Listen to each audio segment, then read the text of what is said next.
कहानी की शुरुआत में हमारा मेन कैरेक्टर पूछता है कि देखने का मतलब क्या होता है। हाँ, इसका मतलब वो अंधा है। उसके पिता कहते हैं देखने का मतलब होता है इस दुनिया के रंग को और आखिरी तौर को देखना, लेकिन तुम्हें खुद पर गर्व होना चाहिए कुनॉन, क्योंकि तुम्हारी आंखों पर हीरोस स्कार है जो कि होली नाइट स्टोर हुगलिया ने दिया था। लेकिन तभी हमें एक मेट को कहते हुए देखते हैं कि भले ही वो एक हीरो स्कार हो, फिर भी वो बेचारा बच्चा देख नहीं सकता और कुनॉन उनकी बातें सुन लेता है। अब उसके बाद हम देखते हैं कि एक मेट कुनॉन को कहीं ले जा रही थी। दोस्तों, कुनॉन वाटर क्रिस्ट के साथ पैदा हुआ था, इसीलिए वो मैजिक का यूज़ कर सकता है, क्योंकि इस दुनिया में हर कोई मैजिक का यूज़ नहीं कर सकता। और इसके बाद हम कुनॉन की टीचर को देखते हैं। इनका नाम जेनी है और यही आज से कुनॉन को मैजिक सिखाने वाली है। और इसके बाद मैजिक को यूज़ करके कुनॉन एक छोटी सी वाटर बॉल बना देते हैं। और जैसे ही जेनी बताती है कि कुनॉन मैजिक के यूज़ करके एक आई बॉल के जितने वाटर बॉल बना दिया है, तभी कुनॉन को एक आइडिया आता है कि शायद वो अपने मैजिक का यूज़ करके अपनी आंखें बना सकता है। अब इसके बाद हम कुनॉन को खाते हुए देखते हैं, और तो खाना खाते हुए भी इसी बारे में सोच रहा था कि आखिर उसे ये आइडिया पहले क्यों नहीं आया। अब इसके बाद कुनॉन अपने मेट से पूछता है कि आज खाने में वो क्या खा रहा है। सो वो मेट कुनॉन को उसके खाने के बारे में बताने लगता है। थोड़ी देर बाद यह एक मोहतरमा आती है, लेडी फ्लोरा, जो कुनॉन को किताबें पढ़कर सुनाती है। कुनॉन कहता है कि आज उसे होली नाइट हिस्टर हुगलिया पर आधारित किताब को सुनना है, और कुनॉन ऐसा इसीलिए कह रहा है क्योंकि वह हर टाइप की नॉलेज को गेन करना चाहता है।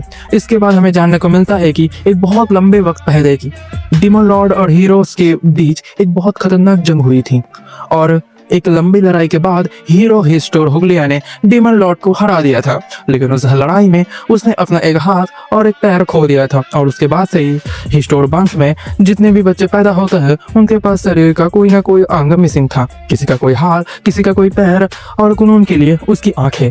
और ऐसे बच्चों को हीरो का रीइंकार्नेशन माना जाता है with the title hero scar. और इसके बाद हम देखते हैं कि मैजिक की प्रैक्टिस करते वक्त कुनॉन एक वाटर बॉल को 4 में मल्टीप्लाई कर देता है, और ये देखते ही उसकी तारीफ करते हुए कहते हैं कि आपकी मैजिक की काबिलियत तो कमाल की है। लेकिन थोड़ी ही वक्त कुनॉन वहाँ गिर पड़ता है, क्योंकि कुनॉन में स्टेमिना का कमी है। और अब कुनॉन का बस एक गोल है कि वो ज़्यादा से ज़्यादा नॉलेज गेन करे और अपने स्टेमिना को भी बढ़ाए, ताकि वो स्ट्रॉन्ग मैजिक का यूज़ कर सके। साथ ही कुनॉन ये भी कहता है कि उसका जो स्ट्रेंथ है उसे भी उसे बढ़ाना होगा। सो उसका जो मेड है वो सजेस्ट करती है कि उसे स्वॉर्ड्स प्रैक्टिस कर सकते हैं। कुनॉन ऐसा करने के लिए राजी हो जाता है, और इसके बाद कुनॉन अपनी मेड इको को शुक्रिया कहता है, क्योंकि वो हमेशा उसका ख्याल रखती है। और ये सुन उसकी मेड बहुत खुश होती है। और अगले सीन में हम कुनॉन को स्वॉर्ड प्रैक्टिस करते हुए देखते हैं अपने नए टीचर के साथ। लेकिन तभी वहाँ मिस जेनी आ जाती है, क्योंकि अब कुनॉन की मैजिक प्रैक्टिस का वक्त हो चुका है। वैसे कुनॉन का स्वॉर्ड टीचर का नाम है ओडू। अब इसके बाद मिस जेनी पूछती है कि क्या तुम्हें थोड़ी देर आराम करना है। कुनॉन कहता है नहीं, वो बिल्कुल ठीक है। और इसके बाद मिस जेनी ये देख हैरान हो जाती है कि उन्होंने पिछली क्लास में कुनॉन को जो मैजिक स्पेल सिखाया था, कुनॉन उसका यूज बहुत अच्छे से कर पा रहा है, वो भी बहुत आसानी से। मिस जेनी मन में कहती है इस बच्चे में तो मैजिक की कमाल की काबिलियत। आप किसी दूसरे महल में अमरीका नाम की एक राजकुमारी को देखते हैं, जिसे आज अपने फियांसे से मिलने के लिए जाना है, पर उससे वो मिलना नहीं चाहती, क्योंकि इसका फियांसे कुनॉन है और इसे कुनॉन बिल्कुल भी पसंद नहीं। लेकिन ये आदेश महाराज से आया है, इसीलिए अमेरिका इसे टाल भी नहीं सकती। अब रास्ते में जाते हुए हम देखते हैं कि अमेरिका कुछ सोच रही थी कि पॉलिटिकल रीजंस की वजह से बचपन में ही इन दोनों की शादी तय कर दी गई थी। और इसके बाद जब ये दोनों एक साथ वक्त बिताने के लिए जाते हैं, तब ये कुनॉन बहुत उदास रहता है। कुनॉन पहले हमेशा ऐसा ही रहता था, क्योंकि वो किसी और की मदद के बिना कुछ भी नहीं कर सकता था। और अमेरिका कुनॉन को उस उदास चेहरे को फिर से नहीं देखना चाहता। लेकिन वो जब इस बार फिर से कुनॉन से मिलता है, इस बार उसे कुनॉन के चेहरे पर एक अलग ही चमक होती है, और वो कुनॉन से पूछती भी है कि आखिर वो इतना बदला बदला क्यों लग रहा है। कुनॉन बताता है कि उसे प्यार हो गया है, वो भी मैजिक से। और इसके बाद यहाँ कुनॉन अपने मैजिक से प्रिंसेस अमेरिका को पूरी तरह से इम्प्रेस कर देते हैं। और इसके बाद अपना हाथ उसकी ओर बढ़ाकर कहता है कि क्या वो आज उसके साथ कहानियां सुनना चाहेगी। और अमेरिका यहाँ खुशी खुशी उसके हाथ को थाम लेती है, जिसके बाद ये दोनों एक साथ यहाँ से खेलने के लिए चले जाते हैं। अब शाम के वक्त घर वापस लौटने के बाद हम देखते हैं कि प्रिंसेस अमेरिका बहुत ज्यादा खुश होती है। वही अगले सीन में हम देखते हैं कि कुनॉन लेडी फ्लोरा से पूछता है कि उसे प्रिंसेस रीका के सामने किस तरह से बिहेव करना चाहिए ताकि प्रिंसेस उसे पसंद करे। अब दूसरी ओर हम मिस जेनी को देखते हैं जो सोच रही थी कि वो बच्चा मैजिक में कितना होनहार है, वो तो मुझसे भी ज्यादा टैलेंटेड है, वो तो मुझसे बहुत जल्द सब कुछ सीख लेगा, फिर मेरे पास उससे सिखाने के लिए कुछ भी बचेगा ही नहीं। क्योंकि मिस जेनी को कुनॉन को पढ़ाने के बदले काफी अच्छे पैसे मिलते हैं और अपनी जॉब को बचाने के लिए मिस जेनी को अपने मैजिक की काबिलियत और भी ज्यादा बढ़ाना होगा। अब अगले दिन मिस जेनी कुनॉन को कुछ नया सिखाती है जिसमें कुनॉन वाटर की शेप को मैनिपुलेट करना सीखेगा। अब इसके बाद मिस जेनी 2 वाटर बॉल बनाती है और कुनॉन को उसे टच करने को कहती है। कुनॉन उसे छूता है जिसमें एक वाटर बॉल ठंडी होती है और दूसरी गर्म। मिस जेनी बताती है कि वो वाटर की भी वो अलग अलग कैरेक्टरिस्टिक होती है, लेकिन मिस जेनी ने कुनॉन को जो सिखाया था उसे कुनॉन बहुत ही आसानी से सीख जाता है, यानी कि वो अपना वाटर स्पेल में अल्टरेशन करना सीख चुका है।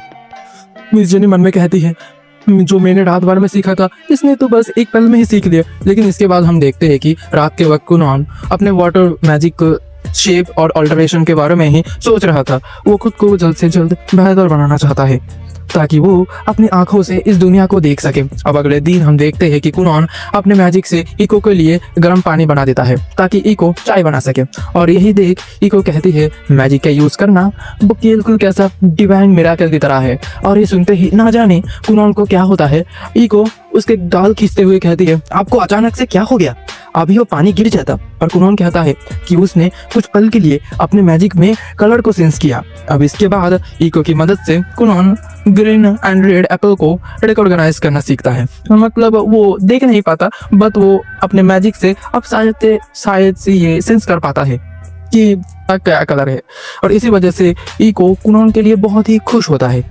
और अब वो इसके बारे में कुनॉन के पापा को बताते हैं। कुनॉन के पापा ये जानकर बहुत खुश होते हैं कि उनका बेटा अब कलर को सेंस कर सकता है, यानी कि कुनॉन किसी भी चीज को छूकर उसके रंग का पता लगा सकता है। अब इसके बाद हमें जानने को मिलता है कि कुनॉन अपने मेड इको के साथ अलग घर में रहता है क्योंकि कुनॉन अपनी बाकी के फैमिली को उसकी वजह से परेशान नहीं करना चाहता। इसी वजह से कुनॉन के पापा इको से कहता है कि अब तुम मेन हाउस में वापस लौट सकती हो, पर इको कहती है कि नहीं, वो मास्टर को कुनॉन के साथ ही रहेगी ताकि वो कुनॉन को हर दिन उसके सपनों के लिए मेहनत करते हुए देख सके। अब अगले सीन में हम देखते हैं कि कुनॉन मिस जेनी के आने से पहले से ही अपने वाटर मैजिक के यूज करके एक रेड कलर का वाटर बॉल बना देता है, और तभी उस जगह पर कुनॉन की फैमिली आ जाती है। अपनी फैमिली की आवाज सुन कुनॉन का ध्यान भटक जाता है जिससे कि वो वाटर बॉल फूट जाती है और उसमें ये दोनों नहा जाते हैं। और कुनॉन को इस तरह से देखकर उसकी माँ पूरी बेहोश हो जाती है, और इस गलती की वजह से कुनॉन के पापा कुनॉन को भी डांटते हैं और साथ ही इको की 3 महीने की पगार भी काट देते हैं, जिससे इको भी बेहोश हो जाती है। और दूर से यही सब देखते हुए मिस जेनी मन में कहती है ये लड़का तो बहुत तेजी से मैजिक सीख रहा है, ऐसा तो मेरे पास इसे सिखाने के लिए कुछ बचेगा ही नहीं। एक मिनट, अगर ये लड़का इतना ज्यादा काबिल है तो शायद ये दुनिया का सबसे महान टाइटल जीत सकता है, सेरियोलिन सॉर्सरर का। अब इसके बाद कुछ वक्त गुजर जाता है और हम देखते हैं कि कुनॉन पहले से थोड़ा बड़ा हो गया है, मतलब ये 9 साल का हो गया है। और यही जान कुनॉन के पिता कहते हैं कि अब वक्त आ गया है उसे एक स्कूल में भेजने का। अब अगले सीन में कुनॉन के पिता कुनॉन के बड़े भाई इशियो को बताते हैं कि उन्होंने फैसला किया है कि वह कुनॉन को स्कूल में भेजेंगे। और दोस्तों कुनॉन अपने घर के बाहर ही बहुत कम गया है, इसीलिए कुनॉन के पिता चाहते हैं कि कुनॉन का बड़ा भाई इशियो कुनॉन का साथ दे। पर दोस्तों जब इशियो कुनॉन को खेलने के लिए लाया था तब सीढ़ियों से उतरते वक्त उसका पैर फिसल जाता है और वो गिर पड़ता है। उस टाइम तो इशियो कुनॉन को बचा नहीं पाया, लेकिन आज वो फैसला करता है कि वो अपने भाई को सपोर्ट करेगा। और वही दूसरी ओर को हम देखते हैं कि कुनॉन किताब में सब शब्दों की आकृतियों को समझता है, किताब पढ़ रहा होता है कि कुनॉन इस वक्त पढ़ रहा होता है हाइड्रोमैंसी, जो काइंड ऑफ फॉर्च्यून टेलिंग से रिलेटेड है। ये बात सुनते ही इको उसे पूछती है कि तो क्या आप मुझे बता सकते हैं कि मेरा जो दूल्हा कौन होगा? कुनॉन कहता है कि तुम बहुत अच्छी लड़की हो, तुमसे तो कोई भी शादी कर लेगा। अगर मैं मरकस का बेटा ना होता तो मैं पक्का तुम्हें अपनी बीवी बनाता। वैसे इको कुनॉन से 10 साल बड़े हैं। अब इसके बाद हम कुनॉन को लेडी फ्लोरा के साथ पढ़ते हुए देखते हैं, और कुनॉन को देख यहाँ लेडी फ्लोरा सोचती है कि कुनॉन सच में एक जेंटलमैन है और उसे बहुत अच्छे से बातें करना भी आता है, बहुत मीठी मीठी बातें कर लेता है। और हम देखते हैं कि कुनॉन यहाँ लेडी फ्लोरा की भी तारीफ करते हैं, मतलब फ्लर्ट करने में बहुत ही अच्छा है बंदा। अब रात के वक्त ये दोनों कुनॉन के पिता से मिलने के लिए जाते हैं।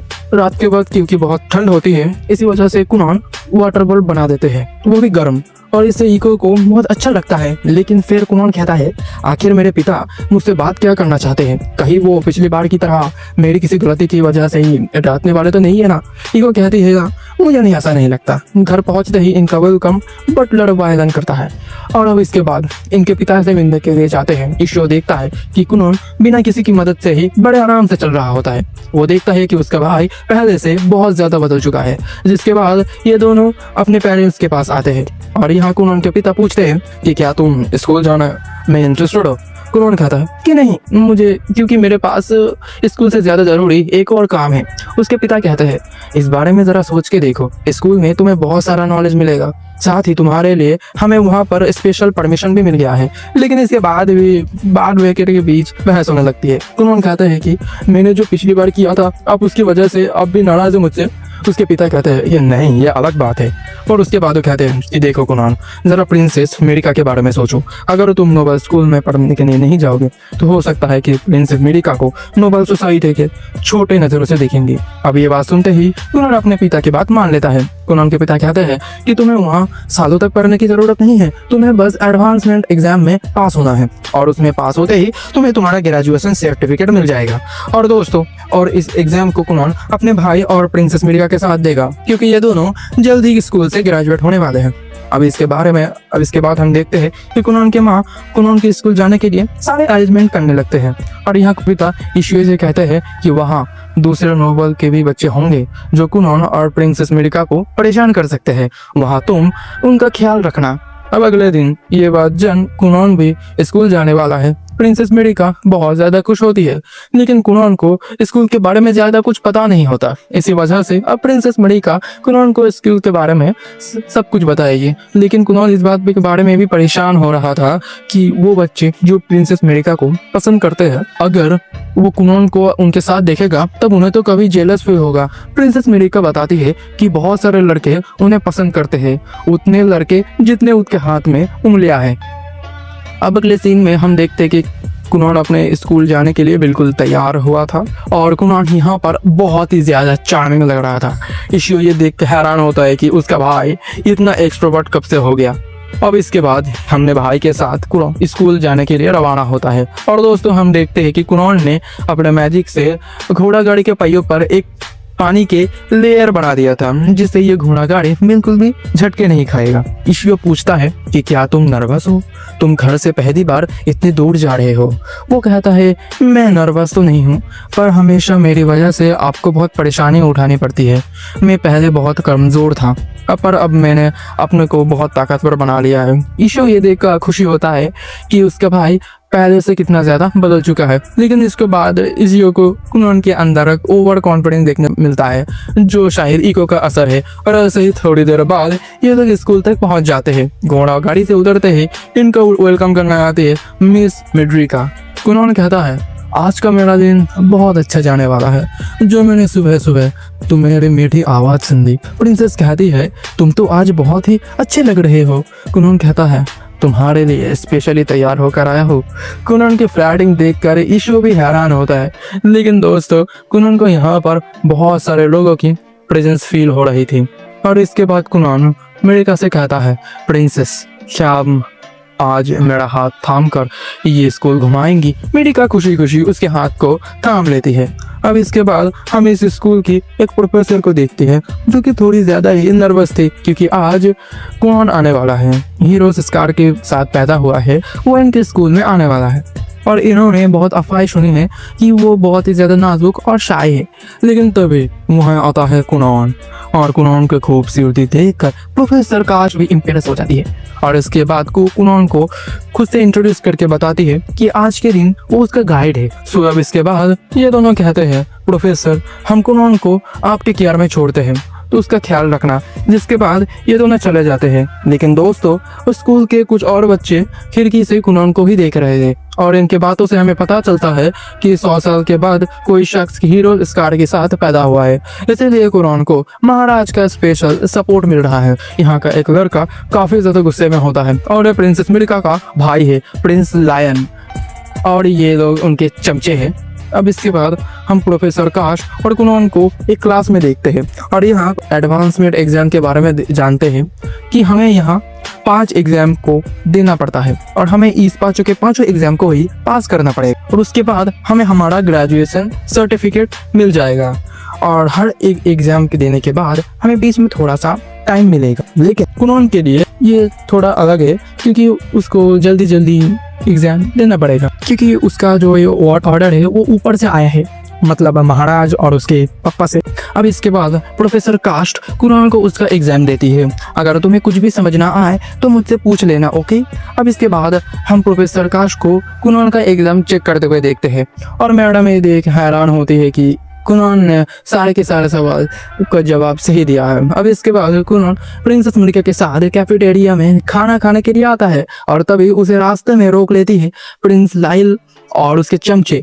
और अब लगता है कि यहाँ पर सिचुएशन थोड़ा बिगड़ने वाला है। तब इशियो भी यहाँ पहुंच जाता है। प्रिंस लाइल कहता है, मरिका मुझे इस चिरकुट से अकेले में थोड़ी बात करनी है, लेकिन तभी इनके सपोर्ट के लिए यहाँ इशियो आ जाता है। प्रिंस लाइल कहता है, तुम बीच में क्यों आ रहे हो इशियो? लेकिन तभी कुनोन अपने मैजिक के यूज करता है बिल्कुल चुपके से और आसपास के वाटर को इकट्ठा करके प्रिंस के लाइल के पैड में लगा देता है। और इसके बाद अब प्रिंस लाइल का मजाक उड़ने लगता है कि भाई इसने तो पैड में सूसू कर दिया है। इशियो और मिरिका तो समझ जाते हैं कि ये काम कुनोन का है। इसके बाद प्रिंस लाइल तुरंत यहाँ से निकल देता है और इसके बाद कुनोन अनजान बनते हुए कहता है कि चलिए कुछ खाते हैं यार, मुझे तो हैमबर्गर खाना है, बहुत भूख लगी है। और इसके बाद हमें जानने को मिलता है कि प्रिंस लाइल मरिका का बड़ा भाई है, 1 साल बड़ा, 6th प्रिंस लाइल होगलिया। कुनोन जान हैरान होता है कि आखिर मरिका का बड़ा भाई मरिका के साथ अच्छे से पेश क्यों नहीं आ रहा।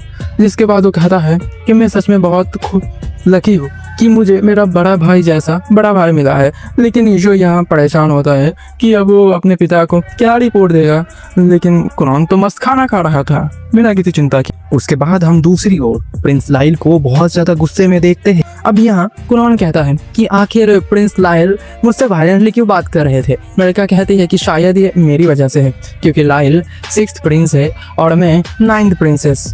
रॉयल हिटाची में मैं उससे नीचे आ गई हूँ, पर क्योंकि मेरी एंगेजमेंट तुमसे हुई है, तुम जो हीरोज स्टार के साथ पैदा हुए, साथ ही तुम एक सॉर्सरर भी हो, इसीलिए हमारे रॉयल फैमिली में जो मेरा स्टेटस है वो अब तेजी से बढ़ रहा है और इसी वजह से मेरा भाई को मुझसे जलन हो रही है कि मेरा स्टेटस उससे ऊपर हो जाएगा। कुनोन कहता है, अरे फिर तो मैंने प्रिंस लाइल के साथ थोड़ा गलत कर दिया, मुझे उनसे माफ़ी मांग लेनी चाहिए। पर मरिका और इशियो इसके लिए साफ मना कर देते हैं। अब अगले सीन में हम कुनोन को मिस जेनी के साथ मैजिक पढ़ते हुए देखते हैं और यहाँ पर कुनोन अपने मैजिक से इस वाटर बॉल को बड़ा बना देता है। मिस जेनी कहती है, बहुत अच्छे, तुम बहुत अच्छे से अपने मैजिक को इम्प्रूव कर रहे हो। अब इसके बाद हमें स्कूल का सीन दिखाया जाता है और जैसे ही यहाँ प्रिंसेस मरिका कुनोन और इशियो को लेने आती है तो कुनोन यहाँ कहता है, मैं आज थोड़ा दुखी हूँ क्योंकि आज स्कूल में मेरा आखिरी दिन है और मैं आपकी इस प्यारी आवाज़ को आज आखिरी बार सुनूंगा। मरिका कहती है, तुम मेरी फियांसे है, तुम मेरी आवाज़ जब चाहे सब सुन सकते हो। अब इसके बाद ये तीनों क्लासरूम पे आते हैं जहाँ इनका फाइनल एग्जाम हो रहा था और इस क्लास में बहुत सारे स्टूडेंट्स हैं। और दोस्तों यहाँ हमें जानने को मिलता है कि कुनोन ने अपने एग्जाम के द्वारा मिस्टर से बहुत बातें की है, जैसे कि वो किस तरह प्रोफेसर बनी है और उनके लव लाइफ के बारे में। और यही बात जान ये दोनों मन में सोचते हैं, इन दोनों की ऐसी ऐसी बातें होती है। और तभी वहाँ कुछ स्टूडेंट आकर कहती है, प्रिंसेस मरिका क्या आप हमें अपने फिनांसे से इंट्रोड्यूस करेंगे। जिसके बाद कुनोन को खुद को इंट्रोड्यूस करते हैं, कहता है, मेरा नाम कुनोन कुरिया है, प्रिंसेस मरिया का फियांसे और इशियो का छोटा भाई। और मुझे यहाँ ये देख कर काफ़ी अच्छा लगता है, प्रिंसेस मरिका और मेरा भाई का दोस्त है। मुझे तो लगा रहा था कि इन दोनों का तो कोई दोस्त ही नहीं है। प्रिंसेस मरिका कहते हैं कि मैंने ही इन दोनों से कहा था कि हम दोनों को थोड़ा अकेला छोड़ दो, क्वालिटी टाइम स्पेंड करने के लिए। अब ये बात जान कुनोन प्रिंसेस को शुक्रिया कहता है। मैं सच में ये बात जान बहुत खुश हूँ कि मेरे भाई और प्रिंसेस के इतने सारे दोस्त हैं। वैसे मेरा कोई दोस्त है ही नहीं, लेकिन मुझे इससे कुछ खास फर्क पड़ता नहीं। दूसरी ओर हम प्रिंस लाइल को देखते हैं। यहाँ उसके चमचे कहते हैं, एग्जाम का वक्त हो गया है प्रिंस लाइल। लाइल कहता है, प्रोफेसर कुछ देर इंतजार कर सकते हैं। और थोड़ी देर बाद जब एग्जाम शुरू होने वाला था, कुनोन और प्रिंसेस मरिका एक साथ बैठे थे तभी इनके बीच में प्रिंस लाइल आ जाता है। अब इसके बाद हमें जानने को मिलता है कि लाइल की कोई ज्यादा इज्जत नहीं करता क्योंकि वो सिक्स्थ प्रिंस है और लाइल ये बात जानता है, इसी वजह से वो इतना गुस्से में आता है। लेकिन तभी कुनॉन लाइल का हाथ पकड़ के खुद को इंट्रोड्यूस करता है, पर लाइल कहता है अबे मेरा हाथ छोड़ हट बे। कुनॉन कहता है अरे साजे साहब मैं आपका होने वाला जीजा जी हूँ। पर लाइल कहता है तुम्हें मेरा हाथ पकड़ने की इजाजत किसने दी। पर कुनॉन कहता है वाह आपका आवाज तो बड़ा मर्दाना है और मैं महसूस कर सकता, अब बड़े मर्दाना दिखते हैं। प्रिंस लाइल मेडिका से पूछती है का ये पागल वागल तो नहीं हो गया। और मानो यार मानो प्रिंस लाइल कुनॉन से थोड़ा इम्प्रेस हो गया था, इतने इम्प्रेस कि अपने तारीफ सुनकर वो शर्माने तक लगता है। और इसके बाद कुनॉन कहता है ऐसे साले साहब मुझे आपसे मिलकर बहुत अच्छी खुशी हुई। और इसके बाद इनके एग्जाम शुरू होता है और अगले सीन में हमें ये भी बताया जाता है कि कौन बच्चे पास हुए। मैडम जी बोर्ड पर एक फूल बना कर कहती है कि तुम सभी पास हो गए हो। और इसके बाद सभी बहुत बच्चे खुश हो जाते हैं। प्रिंसेस मेडिका और कुनॉन भी खुश हो जाते हैं क्योंकि एक साथ ग्रेजुएट करने वाले हैं। और इसके बाद सबको गुड बाय कहते हुए कुनॉन वापस घर के लिए निकल जाता है। और जाते हुए कुनॉन प्रोफेसर कास्ट से कहता है तो मेरे भाई के बारे में क्या ख्याल है। प्रोफेसर मन में कहती है ये लड़का ना क्या क्या बोलता रहता है। और दूसरी ओर हम देखते हैं कि प्रिंस लाइल सच में कुनॉन से इम्प्रेस हो गया है। अब अगले दिन हम कुनॉन को मैजिक की प्रैक्टिस करते हुए देखते हैं। कुनॉन यहाँ एक वाटर बॉल को 10 में मल्टीप्लाई कर देता है और इसके बाद यहाँ पर वो अपने कलाकारी भी दिखाता है। कुनॉन अपने मैजिक पे इतना एक्सपर्ट हो गया है कि वो एक वाटर बॉल से एक चिड़िया बना देता है और फिर वो चिड़िया आसमान में भी उड़ने लगता है। और यही देख मिस जेनी दंग रह जाती है। और ये इसके बाद एक छोटा सा ब्रेक लेते हुए मिस जेनी कहती है तुम ग्रेजुएट होने वाले हो, इसीलिए आज मैं तुम्हें कुछ बताना चाहती हूँ, पर ये तुम्हारे लिए काफी शॉकिंग हो सकता है। कुनॉन कहता है कहीं ऐसा तो नहीं है कि आप goddess of the night sky हो और आपको अभी अपनी दुनिया में वापस जाना होगा। पर मिस जेनी बताती है कि अब मेरे पास तुम्हें सिखाने के लिए कुछ भी नहीं बचा है। यहाँ तक कि सच तो ये है कि काफ़ी वक्त से मेरे पास तुम्हें सिखाने के लिए कुछ भी नहीं था। मुझे जितना आता था मैं वो तुम्हें सिखा चुकी हूँ और तुम वो बहुत जल्दी ही सीख चुके हो।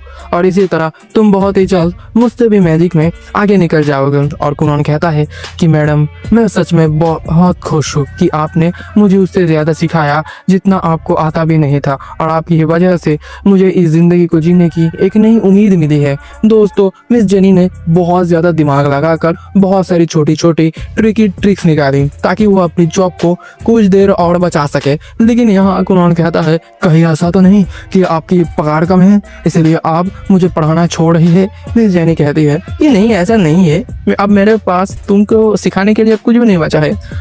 अब मैं आपको बेहतर बनाने के लिए कुछ नहीं कर सकती हूँ। आपकी मैजिक की काबिलियत मुझसे बहुत ज़्यादा है। लेकिन कुनॉन कहता है पर मैं नहीं चाहता कि आप मुझे छोड़कर जाए, मैं चाहता हूँ कि आप ही मेरी टीचर रहे। और दोस्तों यहाँ हम देखते हैं कि पानी से बने हुए बहुत सारे जानवर आ जाते हैं और मिस जेनी यह कहती है क्या मैं आपको नहीं पढ़ा सकती। और इसके बाद यहाँ से जाते हुए मिस जेनी अपने मन में ये कहती है कुनॉन के में सच में एक सेरुलियन सॉर्सरर बनने में काबिलियत है, उसे भगवान ने बहुत ही अनोखा टैलेंट दिया है। वह दूसरी ओर इको कुनॉन को बताती है कि लेडी फ्लोरा ने भी रिजाइन कर दिया है क्योंकि कुनॉन ग्रेजुएट होने वाला है। ये जान कुनॉन कहता है मैं उनको शुक्रिया कहने के लिए एक लेटर लिखूंगा। ये सुन इको कहती है अगर आप लेटर लिखने वाले हैं तो उनसे पूछ लेना क्या उनको जान पहचान में कुछ हैंडसम लंबा चौड़ा हट्टा कट्टा अच्छा कमाने वाला लड़का है तो वो मुझे बताए। कुनॉन कहता है कि तुम मुझे छोड़कर चली जाओगी। वो कहती है कि मैं आपको छोड़कर जाना तो नहीं चाहती लेकिन अपने फ्यूचर हस्बैंड के लिए जाना होगा। कुनॉन कहता है यार चल क्या रहा है, हर कोई मुझे छोड़कर जा रहा है। इको मैं किसी भी हैंडसम लड़के के लिए नहीं पूछने वाला। और अगले सीन में हम इन्हें डिनर करते हुए देखते हैं। कुनॉन के पिता कहता है तो मिस जेनी के अकॉर्डिंग अब तुम्हारी पढ़ाई के लिए हमें किसी एक्सपर्ट सॉर्सरर को ढूंढना पड़ेगा। इसलिए बताता है कि सुनने में आ रहा है कि इनकी स्कूल में एक एक्स्ट्रा ऑर्डिनरी रॉयल सॉर्सरर है, उनका नाम कुछ जियो है। तभी उसकी माँ कहती है कहीं उनका नाम जियोन फिंडल तो नहीं है ना, मैंने भी उनके बारे में सुना है, वो बहुत ही ज़्यादा काबिल सॉर्सरर है। और तभी इनके पिता बताते हैं कि एक रॉयल सॉर्सरर को यहाँ इनवाइट करना इनके लिए इम्पॉसिबल है। हमें जानने को मिलता है कि जो रॉयल सॉर्सरर होते हैं वो रॉयल कोर्ट के अंतर्गत आते हैं और ऐसे रॉयल सॉर्सरर्स को सिर्फ महाराज और बड़ी पोस्ट वाले ऑफिशियल्स ही कोई कमांड दे सकते हैं। यहाँ तक कि कोई किसी रॉयल सॉर्सरर से मिल पाना भी बहुत मुश्किल होता है। कुरान कहता है तो कैसा रहेगा, जब आप कैसल जाएंगे तब मैं भी आपके साथ चलूंगा और उन रॉयल सॉर्सरर को मिल लूंगा और कुछ न कुछ जुगाड़ लगा के मैं उनका चेला बन जाऊंगा। कुरान को तो ये प्लान परफेक्ट लगता है और इसके पप्पू को नहीं। लेकिन कुरान अपने माँ को मना लेता है और फिर उसकी माँ अपने मासूम से चेहरा बनाकर उसके पापा को पिघला लेता है और फिर वो क्या ही कर सकता था, फिर उसका पापा भी मन जाते हैं। अब अगले सीन में रॉयल पैलेस में हमें एक रॉयल सॉर्सरर को देखते हैं जिन्हें ये इन्फॉर्मेशन मिलती है कि एक बहुत ही होनहार लड़का एक रॉयल सॉर्सरर का चेलर बनना चाहता है।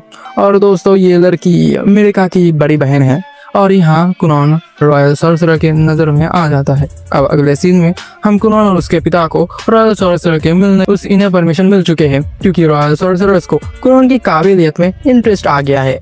दोस्तों कुरान यहाँ अपने मैजिक को यूज करके वाटर से एक बिल्ली बना देता है। अब वो अपना मैजिक यूज करके हूबहू चीजों को क्रिएट करने लगा है क्योंकि शुरुआत में वो ट्रांसपेरेंट होती थी। और कुरान यहाँ देखता है कि उसके पापा को कैट्स बहुत पसंद है पर उसके बावजूद भी उसके पापा कैट्स नहीं पाल सकते क्योंकि उसकी वाइफ को बिल्ली से ज्यादा कुत्ते पसंद है। अब इसी वजह से कुरान कहता है कि कैसा रहेगा अगर हम बिल्लियों को बाहर पालें क्योंकि बिल्लियों को मेंशन के बाहर पालना एक नोबल स्टेटस माना जाता है। और ये बात इको और प्रिंसेस मेरिका के अकॉर्डिंग है और कुरान के पापा को ये आइडिया काफ़ी पसंद आता है। अब इसके बाद इनका वेलकम करने के लिए प्रिंसेस आयशा आती है और ये सेकंड प्रिंसेस है और ये कुरान खाता है, ओ तो आप मेरी होने वाली सिस्टर इन लॉ है।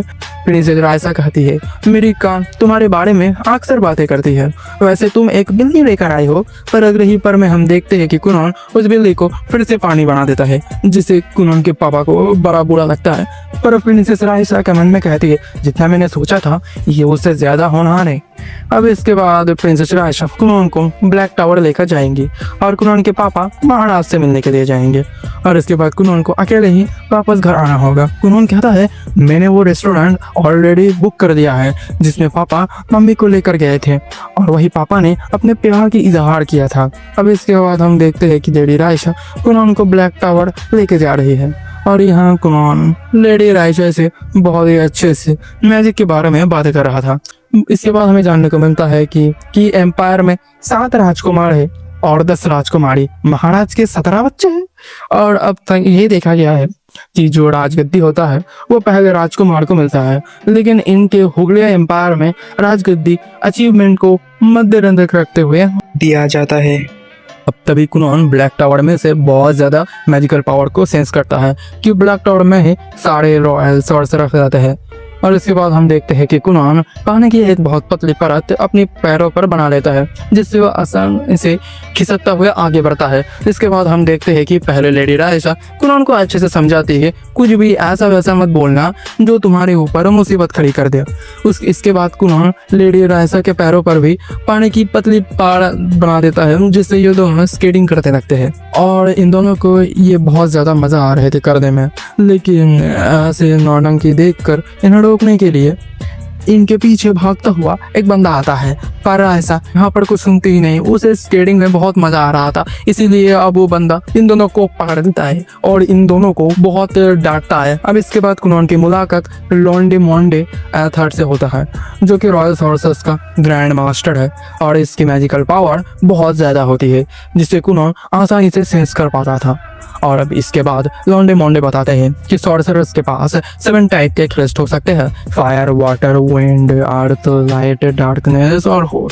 और हर क्रिस्ट में 5 रैंक होती है और कुरान का वाटर क्रिस्ट है विथ 2 रैंक्स। प्रिंसेस रायशा भी एक 2 स्टार सॉर्सरर है और कुरान यहाँ अपना हिसाब लगाता है कि उसकी मुझे मैजिकल पावर चीज का एक टुकड़ा है और लॉन्डे मॉन्डे की मैजिकल पावर बाकी का ये पूरा पीस। लॉन्डे मॉन्डे बताते हैं कि वो 4 स्टार सॉर्सरर है। इसके बाद कुरान पूछता है कि क्या किसी शख्स का मैजिक उसकी रैंक को इन्फ्लुएंस करता है।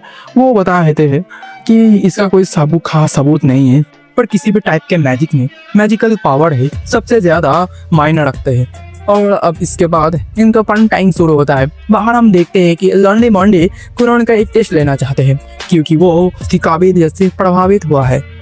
फिर कुनोन मन में कहता है कि अगर मैंने इस टेस्ट को बस पास कर लिया तो शायद मैं इनका चेला बन सकता हूँ। अब इसके वक्त हम देखते हैं कि एक स्टूडेंट अपने मैजिक को यूज कर बहुत सारे बबल बनाते हैं, वाटर बॉल्स बनाते हैं।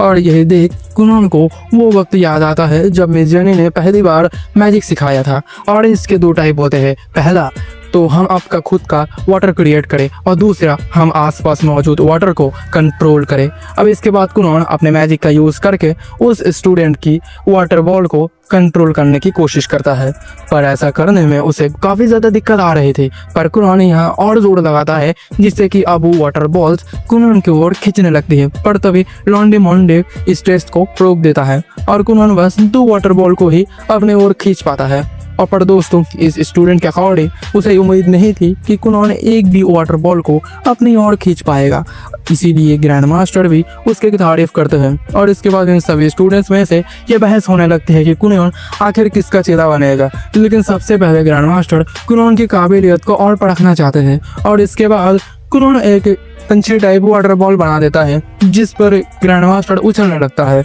और इस जंपिंग बलून को बाकी सब भी ट्राई करना चाहते थे। हमें जानने को मिलता है कि कुनोन ने अपने मैजिक का यूज करके इस वाटर की डेंसिटी को बहुत ही ज्यादा सॉफ्ट कर दिया है। कुनोन कहता है कि वो इसकी इलास्टिसिटी को और भी ज्यादा बढ़ा सकता है जिससे कि ये लोग 2nd फ्लोर तक उछल पाएंगे। पर ग्रैंड मास्टर कहता है कि आज के लिए बस इतना ही रह दो वरना तुम घर नहीं जा पाओगे। उस तभी लेडी रायशा कहती है कि कुनोन क्या तुम अपने मैजिक से सिर्फ एनिमल ही बना सकते हो, क्या तुम इंसान बना सकते हो। इसके बाद कुनोन अपने मैजिक से इको की एक डॉल टाइप बना देता है, लेकिन ये पूरी तरह से परफेक्ट नहीं था। कुनोन पहले भी इसे लेकर एक्सपेरिमेंट कर चुका है कि जैसे कि इसे हवा में उड़ाने का, पर ये दिखने में कुछ खास अच्छा नहीं लग रहा। पर ग्रैंड मास्टर और रायशा इसे उड़ते हुए देखना चाहते थे और इसके बाद कुनोन उसे उड़ा देता है। लेकिन एक मेड ये देख के बहुत ज्यादा घबरा जाती है और कई सारे लोग प्लस नाइट दाड़ियों यहाँ कंप्लेन लेकर आते हैं और ये सब अपने किए पर माफी मांगते हैं। अब इसके बाद शाम हो जाती है। ग्रैंड मास्टर कहते हैं आज के लिए इतना ही रहने देते हैं, अगली बार हम लंच करते हुए मैजिक पर अपना डिस्कशन करेंगे। दोस्तों कुनोन अपने एग्जाम में पास हो चुका है और ग्रैंड मास्टर खुद पर्सनली कुनोन के लिए एक अच्छा टीचर ढूंढेंगे और ये जान कुनोन बहुत ज्यादा खुश होता है। और इसके बाद ग्रैंड मास्टर कुनोन से पूछता है कि उसका फ्यूचर गोल क्या है। कुनोन बताता है कि वो अपने मैजिक से अपने लिए एक आई बॉल्स बनाना चाहता है। ग्रैंड मास्टर कहते हैं वाओ इट्स वेरी नाइस। लेकिन इसके बाद हम कुनोन के पापा को बहुत गुस्से में देखते हैं। उन्हें पता चल गया है कि आज इन्होंने क्या क्या कर्मकांड किए। कुनोन तो बहुत ज्यादा डर जाता है। लेडी रायशा उन्हें समझाती है लेकिन कुनोन के पापा बताते हैं कि मैजिक के इस्तेमाल बहुत ही अच्छे से करना चाहिए, सावधानी के साथ, वरना किसी को भी चोट आ सकता है। क्योंकि एक बात हमेशा याद रखना, ताकत के साथ हमेशा जिम्मेदारी आता है। कुनोन अपने किए पर माफी मांगता है। अब इसके बाद कुनोन के पापा घर जाने के लिए रवाना हो जाते हैं और कुनोन यही रुकता है। और अब कुनोन को अपनी बंदी को लेकर डिनर पर जाना है उसी रेस्टोरेंट के, और ताकि ये प्रिंसेस मिलिका तक जल्द से जल्द पहुंच सके इसीलिए लेडी रायशा यहाँ एक बड़ा सा वाटर बॉल बना देती है ताकि ये लोग इस पर उड़ पर जा सके। पर कुनोन कहता है मुझे आपके साथ ऐसे नहीं बैठना चाहते, वरना आपके फियांसे को कोई गलतफहमी हो गई तो वो आपको किसी दूसरे मर्द के साथ देखना चाहेगा। पर लेडी रायशा उसे अपने पास बैठा कर कहते हैं कि उनका कोई फियांसे नहीं है। और इसके बाद ये दोनों उड़ जाते हैं। इनके उड़ने की रफ्तार बहुत तेज होती है, इतनी ज्यादा तेज कि ये लोग थोड़ी ही देर में कैसल तक पहुंच जाते हैं। पर अगले ही पल ये लोग नीचे गिरने लगते हैं, पर गिरने के बाद भी ये लोग सही सलामत होते हैं क्योंकि इनका वाटर बॉल सॉफ्ट होता है ना। और यहाँ ये दोनों काफी ज्यादा खुश होते हैं क्योंकि आज इन्होंने काफी ज्यादा एक्सपेरिमेंट किए और इन्हें पता चला कि ये लोग पानी पर बैठकर उड़ भी सकते हैं। लेकिन तभी यहाँ गुस्से में नाइट डारियो आता है। आज के ही दिन में इन्होंने 3 बार खतरनाक काम किए हैं। प्रिंसेस मिलिका डिनर पर जाने के लिए तैयार हो रही थी, ये सोचते हुए कि क्या कुनोन को ये ड्रेस पसंद आएगा। लेकिन दूसरी ओर कुनोन और लेडी रायशा को तो नाइट डारियो की डांट पड़ रही थी। लेकिन इसके बाद हम देखते हैं कि प्रिंसेस मिलिका कुछ ज्यादा ही नर्वस हो रही थी क्योंकि आज उनकी पहली डेट है। और जैसे ही वहाँ तो सर्वेंट आते हैं ये बताने के लिए कि कुनोन साहब आ चुके हैं, प्रिंसेस मरीका यहाँ शांत होने का बहुत अच्छा नाटक करती है। और इसके बाद वो तुरंत कुनोन के पास भाग जाती है और इसके बाद वो कुनोन से मिलती है। कुनोन कहता है, मैं इस चांद को देख तो नहीं सकता, ना ही आपकी खूबसूरती को, पर मुझे यकीन है उस चांद की खूबसूरती आपसे ज्यादा नहीं हो सकती। पर इसके बाद कुनोन प्रिंसेस का हाथ थाम लेता है और दूसरी ओर प्रिंसेस मेरिका की मेड कुनोन को देखती है। तो ये है मास्टर कुनोन। और इसके बाद ये दोनों रेस्टोरेंट पर पहुंचते हैं। अब एक साथ बैठ के डिनर करते हुए ये दोनों एक साथ बातें करते हैं। कुनोन प्रिंसेस मेरिका को वो सब बताती है जो आज उसके साथ ब्लैक टावर में हुआ था। वैसे मैं अपने एग्जाम में भी पास हो चुका हूँ। और इसके बाद वो खाना खाते हुए कहता है कि वाह, ये यहाँ का खाना कितना स्वादिष्ट है। और यहाँ पर प्रिंसेस मेरिका पूरी तरह से कुनोन की बातों में खोई हुई थी। लेकिन इसके बाद कुनोन कहता है, प्रिंसेस मेरिका, इस वक्त मैं आप बस ज्यादा से ज्यादा ये डिनर ही प्लान कर सकता हूँ, लेकिन जब हमारी शादी हो जाएगी तब मैं पूरी कोशिश करूंगा कि हमारा हर दिन आज की इसी रात की तरह खुशनुमा गुजरे। अब यहाँ पर इनकी जो सर्वेंट मौजूद थे भाई, वो भी कुनोन की बातें सुनकर फ्लैट हो जाते हैं। साथ ही प्रिंसेस मरीका भी शर्माने जाती है। अब एक साथ डिनर करने के बाद प्रिंसेस मरीका अपने मेंशन में आकर कुनोन की बातों को याद करते हुए बहुत ज्यादा ब्लश करती है। जिसके बाद जब अगले दिन कुनोन अपना कुछ काम कर रहा था तभी ईको अब मदद के लिए बुलाती है। इसके बाद हम देखते हैं कि कुनोन अपने मैजिक से कपड़े धोने में ईको की मदद करता है। कुनोन कहता है, मुझे एक रिपोर्ट लिखनी है, तो क्या मैं जा सकता हूँ? ईको कहती है, मास्टर, आपको बाहर धूप में भी वक्त बिताना चाहिए, इससे आपको विटामिन डी मिलेगा और आपकी बॉडी ग्रो करेगी। कुनोन कहता है, मैंने सुना है कि लड़कियों को लंबे लड़के ज्यादा पसंद आते हैं। ईको कहती है, आते होंगे, पर मुझे तो आप पसंद हो, चाहे आप छोटे हो, मोटे हो या लंबे हो, कैसे भी हो। कुनोन कहता है, मैं भी तुम्हें बहुत पसंद करता हूँ, पर क्या करूँ, मैं ऑलरेडी प्रिंसेस मरीका के साथ एंगेज्ड हूँ। अब हमें दूसरी ओर ब्लैक टावर का सीन दिखाया जाता है और यहाँ हमें एक बंदा को दिखाया जाता है जो अपने सीनियर साहब को ढूंढ रहा था। जैसे ही वो एक कमरे का दरवाजा खोलता है, वो कमरा पूरा तरह से तहस नहस था और इस कमरे के अंदर ही उसका सेनपाई जियोन। फिर जियोन कहता है कि तुम यहाँ मेरी नींद खराब करने आए हो विक्टर। और विक्टर बताता है कि ग्रैंड मास्टर जियोन को बुला रहा है। दूसरी ओर एक लेटर के जरिए कुनोन को पता चलता है कि उसके लिए टीचर मिल गया है और उनका नाम जियोन है। ये सुनते ही को कहती है, अरे मास्टर जियोन तो बहुत ही ज्यादा हैंडसम और प्यारे हैं और बहुत ही ज्यादा पॉपुलर है, हुलिया किंगडम के हर एक लड़की उन्हें जानती है। और इसके बाद हम देखते हैं कि ईको जियोन से मिलने के लिए बहुत ही ज्यादा एक्साइटेड हो रही थी। दूसरी ओर हमें राइसा को दिखाया जाता है जो मेरिका से एक फेवर मांगने आई है। इसके बाद हमें जानने को मिलता है अगर कोई रॉयल सॉर्सरर घूमने के लिए बाहर जाना चाहता है तब उसे डायरेक्ट रॉयल्टी से इसकी परमिशन लेनी पड़ती है। और यहाँ मिस राइसा बाहर जाने के लिए मेरिका का बहाना ले रही है, लेकिन तभी मेरिका को उसकी दो बहनें एवरेली और लिटेलिया दिखती है। ये दोनों यहाँ पर मेरिका को कुछ ताने वगैरह मारने आई थी कि मेरिका का फियांसे कितना ज्यादा अच्छा है और मेरिका किसी काम की नहीं है। लेकिन मिस राइसा उन दोनों को भगा देती है और इसके बाद मेरिका से कहती है कि उन पर ज्यादा ध्यान मत दो, वो दोनों तो यार पागल है। दूसरी ओर हम कुनोन को देखते हैं जो अपनी चाय का मजा ले रहा था, लेकिन ईको जियोन से मिलने के लिए कुछ ज्यादा ही एक्साइटेड है। तभी कुनोन से मिलने के लिए मिसेस मेरिका आती है। वो कुनोन कहता है, आपका अचानक यहाँ आना और मुझे प्यारा सा ये सरप्राइज देना, मेरा दिल गार्डन हो रहा है। हाँ, वो अलग बात है कि मैंने कभी गार्डन नहीं देखा, पर दोस्तों मेरिका के साथ यहाँ पर जियोन भी आया हुआ था। और जब कुनोन मिसेस मेरिका की तारीफों का पुल बांधे जा रहा था तभी जियोन अपने कदम बाहर रखता है और उसे दी ईको मन ही मन बहुत खुश होती है। और दोस्तों यहाँ पर जियोन की मैजिक पावर का ऑरा बहुत ही ज्यादा इंटेंस था और कुनोन ने ऐसे मैजिकल पावर किसी भी दूसरे रॉयल सॉर्सरर से सेंस नहीं की है। कुनोन की अंतरात्मा चिल्ला चिल्ला कर कह रही है कि यही शख्स मेरा मास्टर है। और इसके बाद कुनोन कहता है, मैं जानता हूँ कि ये थोड़ा जल्दी है कि क्या मैं आपको जियान सैन से बुला सकता हूँ। तभी जियोन कहता है, देखो बच्चे, मुझे बच्चे बिल्कुल पसंद नहीं है, साथ ही मैं अब तक तुम्हारा टीचर बना भी नहीं हूँ और मैं तो बस यहाँ पर इसीलिए आया हूँ क्योंकि उस बुड्ढे लॉन्डे मोंडे ने मुझसे कहा था। वैसे यहाँ पर प्रिंसेस मरीका और जियोन को गार्ड करने के लिए डैडियो भी आया था। इसके बाद कुनोन कहता है, वैसे मास्टर जियोन बहुत ही ज्यादा मैग्निफिशिएंट गॉर्जियस सॉर्सरर है, क्योंकि मैं देख नहीं सकता, मुझे ये शब्दों का मतलब नहीं पता, पर इन शब्दों का मतलब जरूर से बहुत अच्छा ही होगा। जियोन कहता है, क्या तुम मेरा मजाक उड़ाना चाह रहे हो? कुनॉन कहता है कि नहीं मास्टर, ऐसा बिल्कुल भी नहीं है। अगले सीन में हम देखते हैं कि कुनॉन प्रिंसेस मरिका के बहुत ही ज्यादा तारीफ कर रहा था। जियोन कहता है, ये फ्लर्टिंग करना बंद करो और चलो मेरे साथ मैजिक से रिलेटेड बात करो। दोस्तों, जियोन कुनॉन को परेशान करने वाला है। जियोन कुनॉन से कंपाउंड स्पेल के बारे में पूछता है। कुनॉन बताता है कि कंपाउंड स्पेल्स वो होते हैं जिन मैजिक सर्कल्स को डिवाइड और रीअरेंज करते हैं। जियोन पूछता है, तुम कितने सेक्शंस को हैंडल कर सकते हो? जियोन कहता है, वैसे तो मैं 31 आराम से कर देता हूँ और 32 में मैं कुछ फेल होता हूँ। और फिर कुनॉन को जानना ही होती है कि जियोन 50 सेक्शंस तक पहुंच सकता है। जियोन पूछता है, तुमने 20 सेक्शन को पार कैसे किया? कुनॉन बताता है कि उसने खुद से बहुत सारी चीजें सीखी और साहित्य वो लिटिल ट्रिक्स का भी यूज करता है। जियोन मैन में कहता है, ये लड़का काफी होनहार है। तभी वो दोनों इसका मास्टर बनने के लिए मुझसे जगह रहे थे और मिस राइशा तो कुनॉन की कुछ ज्यादा ही दीवानी हो गई है। और प्रेजेंट में जियोन कहता है, चलो बच्चे अब मुझे दिखाओ कि तुम्हें क्या काबिलियत है। मैं पहले तुम्हारे काबिलियत देखूंगा और उसके बाद ये डिसाइड करूंगा कि तुम्हें सिखाना मेरे वक्त की बर्बादी है ये इसकी इन्वेस्टिंग।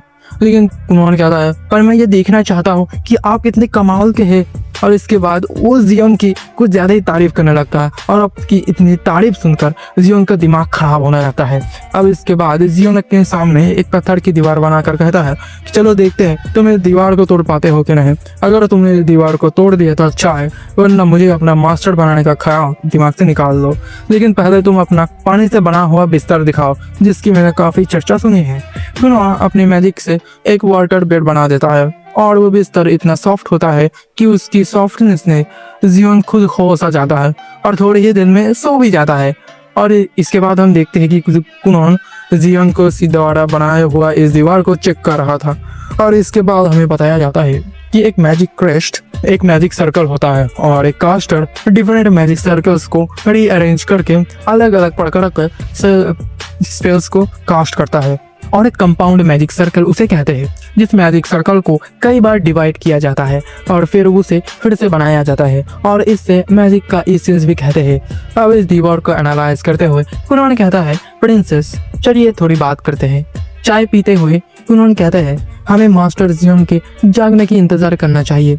अब ऐसे ही शाम हो जाती है और अब जाकर जियोन को होश आता है और वो पूछता है कि मैं कितने देर से सो रहा हूँ। डारियो बताता है कि पिछले 2 घंटे से। इसके बाद जियोन पूछता है, तो बच्चे क्या तुमने हार मान लिया? पर कुनॉन कहता है कि अभी उसने हार नहीं माना। अब इसके बाद कुनॉन अपने मैजिक से झाग वाले बबाल बनाता है जिसका इस्तेमाल वो इको के कपड़े धुलवाने में मदद किया था। और इसके बाद थोड़ी ही देर में वो जियोन को पूरी तरह से खाक कर देता है। और यही देख जियोन कहता है, मानना पड़ेगा तुम बहुत होशियार हो। तुमने मैजिक सर्कल्स को समझकर उनके डिवाइडेशन एंड रिजरेक्शन समझकर काबिलियत तारीफ। कुनॉन बोरियन, आज से तुम मेरे यानी जियोन के स्टूडेंट हो, साथ ही इस दुनिया के सबसे ज्यादा खुशकिस्मत बच्चे भी, क्योंकि मैं खुद तुम्हारा मास्टर बना हो। तभी कुनॉन प्रिंसेस मरिका का हाथ पकड़ कर कहता है, मुझे मेरी जिंदगी में प्रिंसेस और मेरे मास्टर दोनों मिल गए हैं, अब मुझे कुछ नहीं चाहिए। पर तभी जियोन कहता है, हे अब तुम मेरे स्टूडेंट हो और इसीलिए अब तुम्हें कुछ बातें अच्छे से समझना लेनी चाहिए। मैं तुम्हें चीज़ें सिखाऊंगा और तुम मुझे मेरे एक्सपेरिमेंट में मदद करोगे। बस आप क्या करने वाली है राजकुमारी, क्योंकि कुरान तो मेरा स्टूडेंट बन चुका है, वो बहुत ज़्यादा बेहतर हो जाएगा। हालांकि वो एक अलग ही मुकाम पर पहुंच जाएगा, वो एक ऐसा मर्द बन जाएगा जिसे बस एक बार देखने के लिए और तेल नायल लगाया करेंगे। पर आप क्या करेंगे राजकुमारी? ये बातें सुन प्रिंसेस मरिका मन में कहती है, इन्होंने बिल्कुल सही कहा। कुनॉन की तुलना में मैं तो कुछ भी नहीं हूँ और अगर मैंने कुछ नहीं किया तो शायद मैं और कुनॉन फ्यूचर में एक साथ नहीं हो पाएंगे। लेकिन तभी कुनॉन कहता है, मास्टर प्लीज आप राजकुमारी के ऐसे बात मत कीजिए। मैं जानता हूँ कि आपको लड़कियों को परेशान करना बहुत अच्छा लगता है और मैं ये भी जानता हूँ कि आपको लड़कियों से बात करना भी नहीं आता। लेकिन ये सारी बातें सुन जियोन कुनॉन से बहुत ज्यादा नाराज हो जाता है लेकिन इसके बाद हम प्रिंसेस मरिका को उनके पैलेस में देखते हैं, जहां वो बस यही सोच रही थी कि उन्हें भी खुद को बेहतर बनाने के लिए कुछ करना होगा। जिसके बाद अगले सीन में हम देखते हैं कि जियोन कुनोन को स्टेट सीक्रेट के बारे में पढ़ा रहा होता है, और क्योंकि ये सीक्रेट्स बहुत ही ज्यादा खुफिया है, इसीलिए प्रिंसेस मरिका और बाकी सबको इस कमरे से बाहर रहना होगा। और इनके जाते हुए जियोन कुनोन से एक वाटर बेड बनवा कर वहीं पर सो जाता है। वही दूसरी ओर प्रिंसेस मरिका युको को बताती है कि उन्होंने हाल ही में तलवारबाजी सीखना शुरू किया है, और उन्हें जब भी थोड़ा वक्त मिलता है वो अपनी तलवारबाजी की प्रैक्टिस करती है। और इसके बाद प्रिंसेस डारियो के साथ अपनी तलवारबाजी की प्रैक्टिस करने लगती है। दोस्तों, प्रिंसेस मरिका खुद को कुनोन के लिए और भी ज़्यादा बेहतर बनाना चाहती है, लेकिन वो ये बात कुनोन से छुपाने चाहती है। और इसके बाद जियोन जब सोकर जागता है तब तक कुनोन आधे डॉक्यूमेंट्स को पढ़ चुका था। अब इसके बाद जियोन कुनोन को कुछ बताता है कि नॉलेज और इन्फॉर्मेशन दोनों अलग चीज़ें हैं। किसी भी चीज़ को पढ़कर हमें इन्फॉर्मेशन मिलती है, किसी चीज़ को पढ़कर उसे समझकर उसे अच्छे से अप्लाई करना नॉलेज होता है, और किसी शख्स की नॉलेज ही उसकी असली ताकत होती है। ये बात सुनकर कुनोन इम्प्रेस हो जाता है। अब इसके बाद जब जियोन की जाने के बाद आता है, तभी कुनोन पूछता है कि उसे उन डॉक्यूमेंट्स के बीच एक डायग्राम मिला था, क्या वो कोई स्पेल है?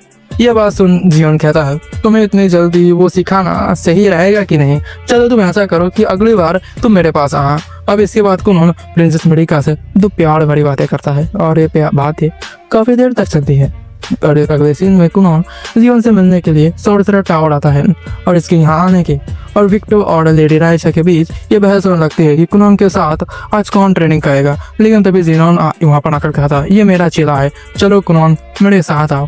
और जब ये लोग कुनोन को रोकने की कोशिश करते हैं, जियोन कुनोन से वाटर बेड बनवा कर इन सभी को सुलवा देता है।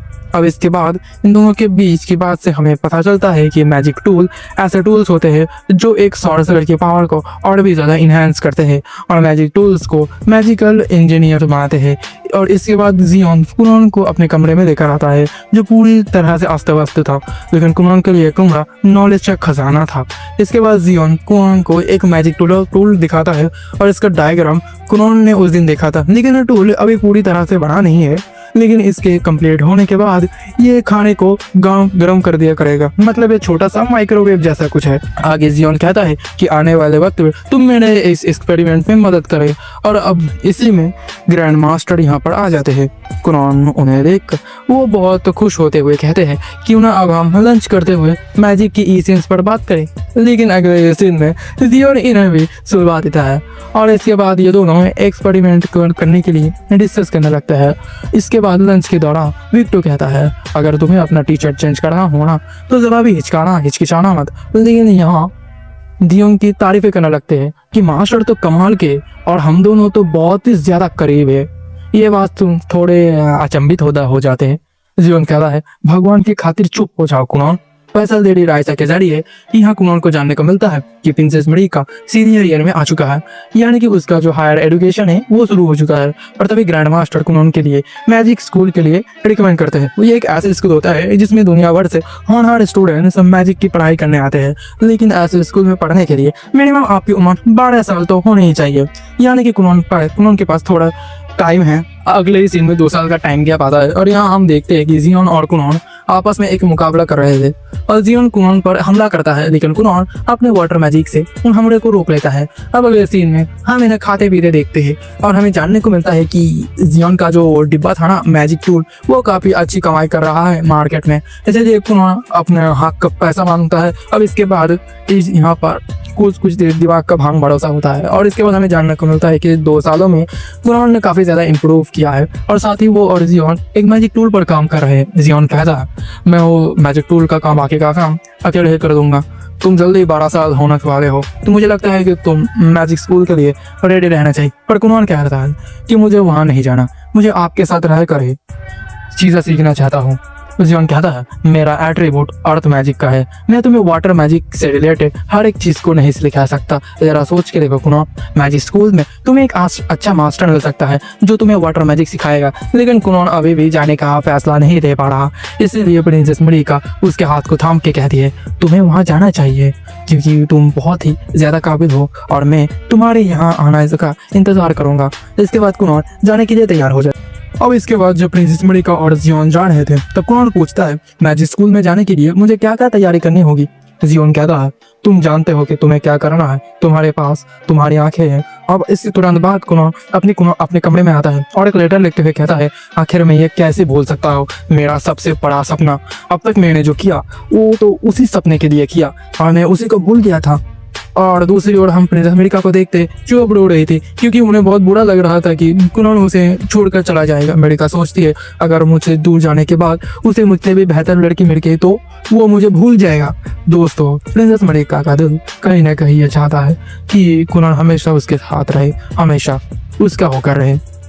यहाँ डारियो कहता है हर किसी का दिल और दिमाग में कई बार उलझने आती है लेकिन हमें उन उलझनों के बीच सही रास्ते को देखना चाहिए। जियोन कहता है तुम सच में अपने स्टूडेंट के साथ बड़ी नरमी से पेश आते हो, मुझे देखो मैंने अपने स्टूडेंट को हर एक चीज सिखाई है, वो भी बिल्कुल सख्ती के साथ। प्रिंसेस अमेरिका कहती है कि क्या वो तुम्हारे मैजिक से अपनी आईवॉस बना पाएगा। जियोन कहता है मैंने कभी नहीं सुना कि किसी ने मैजिक से अपनी आंखें बनाया है, पर मुझे कुणाल पर यकीन है वो ये कर सकता है, आखिर वो मेरा प्यारा स्टूडेंट जो है प्यारा। दूसरी ओर हम कुणाल को देखते हैं जो अपने मैजिक से कई सारी मिरर टाइप मैजिक बॉल्स बना लेता है, लेकिन इन वाटर बॉल्स के चीजों को रिफ्लेक्ट करने से भी वो इमेजेस कुणाल तक थोड़ी ही ट्रांसमिट होगी। इसी वजह से अब कुणाल और भी ज्यादा चीजें ट्राई करने लगता है और ऐसे ही कोशिश करते हुए रात हो जाती है लेकिन कुणाल कुछ नहीं कर पाता। अब इसके बाद कुणाल जाकर अपने बड़े भाई इशियो को जगाता है, चलिए अब बात लेने चलते हैं। ये सुन इशियो एक्साइटेड हो जाता है और कहता है चलो पापा को भी बुलाते हैं। और इसके बाद उसके पापा कहते हैं चलो तुम्हारी माँ को भी बुलाते हैं। अब इसके बाद हम पूरी परिवार को एक सौना में देखते हैं और यहाँ सभी लोग अपनी अपनी पसंद की ड्रिंक पीते हैं। कुणाल कहता है मैंने बहुत एक्सपेरिमेंट किया पर मैं अपने आईवॉस बना ही नहीं पाया। इशियो कहता है इतना परेशान मत हो, तुम कर लोगे। कुणाल का पूरा परिवार कहता है कि हम सब है ना तुम्हारे साथ। अब अगले दिन खाना खाते हुए कुणाल सोचता है कि उसका परिवार कितना अच्छा है, वो सभी उससे कितना ज्यादा प्यार करते हैं। अब इसके बाद कुणाल प्रिंसेस अमेरिका से मुलाकात करता है और इसके बाद वो सॉर्सरर टावर भी जाता है। कुणाल के दिल से ये ख्वाहिश है कि वो इन सब की चेहरे देखे। और अब वैसे में हम कुणाल को फिर से आई बॉल बनाने की कोशिश करते हुए देखते हैं और इसके बाद कुणाल बहुत सारी फॉर्मेशन ट्राई करता है और आखिरकार वो अपने लिए आई बॉल बना लेता है। उसकी नजर पहली बार इस दुनिया पर पड़ती है, वो चीजों को देख पाता है और खुशी के मारे उसके आंसू आ जाते हैं। दोस्तों हमें ये जो मैजिक बॉल दिखाई दे रहा है ये डायरेक्टली कुणाल के ब्रेन से कनेक्टेड है, तभी कुणाल इसके जरिए चीजों को देख पा रहा है। तो लेकिन तभी कुणाल पीछे देखता है, भाई उसके पीछे एक काफी बड़ा जायंट केकड़ा होता। अब इतने बड़े केक को देख इससे पहले कि कुछ समझ पाता वहां पर इको आ जाती है और तभी कुणाल गलती से छू लेता है और तभी उसे एहसास होता है कि ये केकड़ा तो ट्रांसपेरेंट है, बिल्कुल कैसे प्रोजेक्शन की तरह। अब इसके बाद कुणाल पहली बार इको को देखता है, ये जान कि कुणाल देख पा रहा है। इको की आंखों में खुशी के आंसू आ जाते हैं और वो कुणाल को जाकर जोर से पकड़ देती है, जिसके बाद इको कहती है हमें इसके बारे में आपको पिता को बताना चाहिए। और तभी कुणाल देखता है कि इको के सिर पर भी एक सींग है। कुणाल कहता है कि अब तुम्हारे इस सुंदर से मुकुट और तुम्हारे इस प्यारे सींग को देख सकता हूँ। वैसे कुणाल ये कहता नहीं है, वो ये कहने का सोच रहा था, पर इको को ना ही वो सिंह नजर आ रहा है और ना ही जायंट सा केकड़ा। और इसके बाद कुणाल बाहर आता है और अपने स्टूडेंट सुंदर से गार्डन को देखता है, लेकिन कुणाल को तो बाहर कुछ अलग ही दिख रहा था। एक काला सूरज चारों ओर चल रही सर्द ठंडी हवाएं, कुणाल को सब कुछ बड़ा अलग नजर आ रहा है। तभी वहाँ इको आती है। कुणाल पूछता है क्या तुम्हें मेरे पीछे कुछ अजीब सा नजर आ रहा है, लेकिन इस केकड़े को इको नहीं देख सकती। अब इसके बाद कुणाल जहाँ भी जा रहा था वो केकड़ा उसके पीछे आ रहा था। अब इसके बारे में कुणाल के घर वालों को पता चलता है कि कुणाल अब देख सकता है। कुणाल की माँ तो खुशी के मारे रो नहीं लगती है, लेकिन कुणाल को ये दोनों भी थोड़े बहुत अजीब नजर आ रहे थे। अजीब नहीं, कुणाल की नजरों में ये सुपर कूल थे। और इसके बाद कुणाल इको से पूछता है कि क्या इस दुनिया में पंख वाले इंसान भी होते हैं। इको तो अपना अलग ही भाषण देने लगती है कि हर कोई आजादी के पंख के साथ पैदा होता है, हम उन पंखों से आसमान की ऊंचाइयों पे छूते हैं, ब्ला ब्ला ब्ला। लेकिन हमारा कुणाल बहुत ज्यादा कंफ्यूजन हो रहा था। अब तभी आते यहाँ कुणाल के पापा। कुणाल सोचता है कि क्या उसके पापा के भी सिंह पंख या वो भी कुछ अजीब होंगे। और तुम्हें दोस्तों कुणाल के पापा तो एक अलग ही एंटिटी लग रहे थे। कुणाल के पिता कहते हैं ये बहुत ही खुशी की बात है कि हमें ये संदेशा महाराष्ट्र तक पहुंचाना चाहिए। और ऐसे ही यहाँ सेलिब्रेशन की बातें चलने लगती है। है कुनोन यहाँ कुछ ज्यादा ही परेशान हो गया था। वो डिसाइड करता है कि वो इसके बारे में अपने मास्टर से बात करेगा। दूसरी ओर सॉर्सरर टावर पर जब जियोन काम कर रहा था तभी विक्टर उसके पास आता है। विक्टर बताता है कि उसे ग्रैंड मास्टर ने एक मैसेज दिया है जिसके मुताबिक महाराज ने जियोन को कुछ दिनों के लिए वेकेशन पे जाने के लिए इजाजत दे दी है। अब अगले दिन हम देखते हैं कि कुनोन से मिलने के लिए प्रिंसेस आती है। ये जान कि कुनोन अब देख सकता है कि प्रिंसेस मोरिका यहाँ बहुत ज्यादा खुश थी। और इसके बाद मोरिका कहती है तुम अपनी मैजिक आई से मुझे भी देखो ना। कुनोन कहता है हाँ हाँ। और इसके बाद वो प्रिंसेस मोरिका को देखता है जो कि बिल्कुल नॉर्मल है नजर आ रही थी और बहुत ही खूबसूरत। बस एक पल के लिए, क्योंकि अगले ही पल में पूरे सीन पर एक पंख नजर आता है। कुनोन कहता है कि जितना मैंने सोचा था आप तो उससे भी ज्यादा खूबसूरत निकले, बिल्कुल किसी खूबसूरत चिड़िया की तरह, खूबसूरत पंख की तरह। अब तभी वहाँ पर डारियो आकर कुनोन को ग्रीट करता है और कुनोन को डारियो के पर एक तलवार नजर आती है। और यहाँ डारियो काफी कूल लग रहा है। लेकिन जब यहाँ पर जियोन आता है तब वहाँ पर कुनोन को सिर्फ एक लाइट नजर आती है। कुनोन की आ रही है कि आप ही मेरे मास्टर है, मैं आपको ठीक से देख नहीं पा रहा, आपसे बहुत तेज रोशनी आ रही है। कुनोन जियोन को देखने की कोशिश करता है पर वो देख ही नहीं पाता because the light is very bright. अब इसके बाद हम देखते हैं कि कुनोन ये सब अजीब गरीब चीज़ों के बारे में जियोन को बता चुका है। ये जियोन बहुत हंसता है। कुनोन कहता है राजकुमार से मेरी शादी होने के बाद क्या होगा, मैं जहाँ भी जाऊंगा एक जाइंट कीड़ा मेरे साथ होगा और राजकुमारी सिंह के सिर पर एक पंख। जियोन कहता है शायद तुम जो कुछ देख पा रहे हो इसका कुछ मतलब होगा, तुम कह रहे हो कि मैं बहुत तेज चमक रहा हूँ। Well I am always the bright type.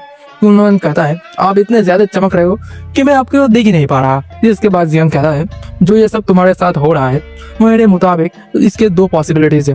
पहले शायद से तुम लोगों की सोल को सेप को देख पा रहे हो और दूसरा हो सकता है मैजिक सिकनेस जिसकी वजह से कुनोन को हेलुसिनेशन हो रहा है।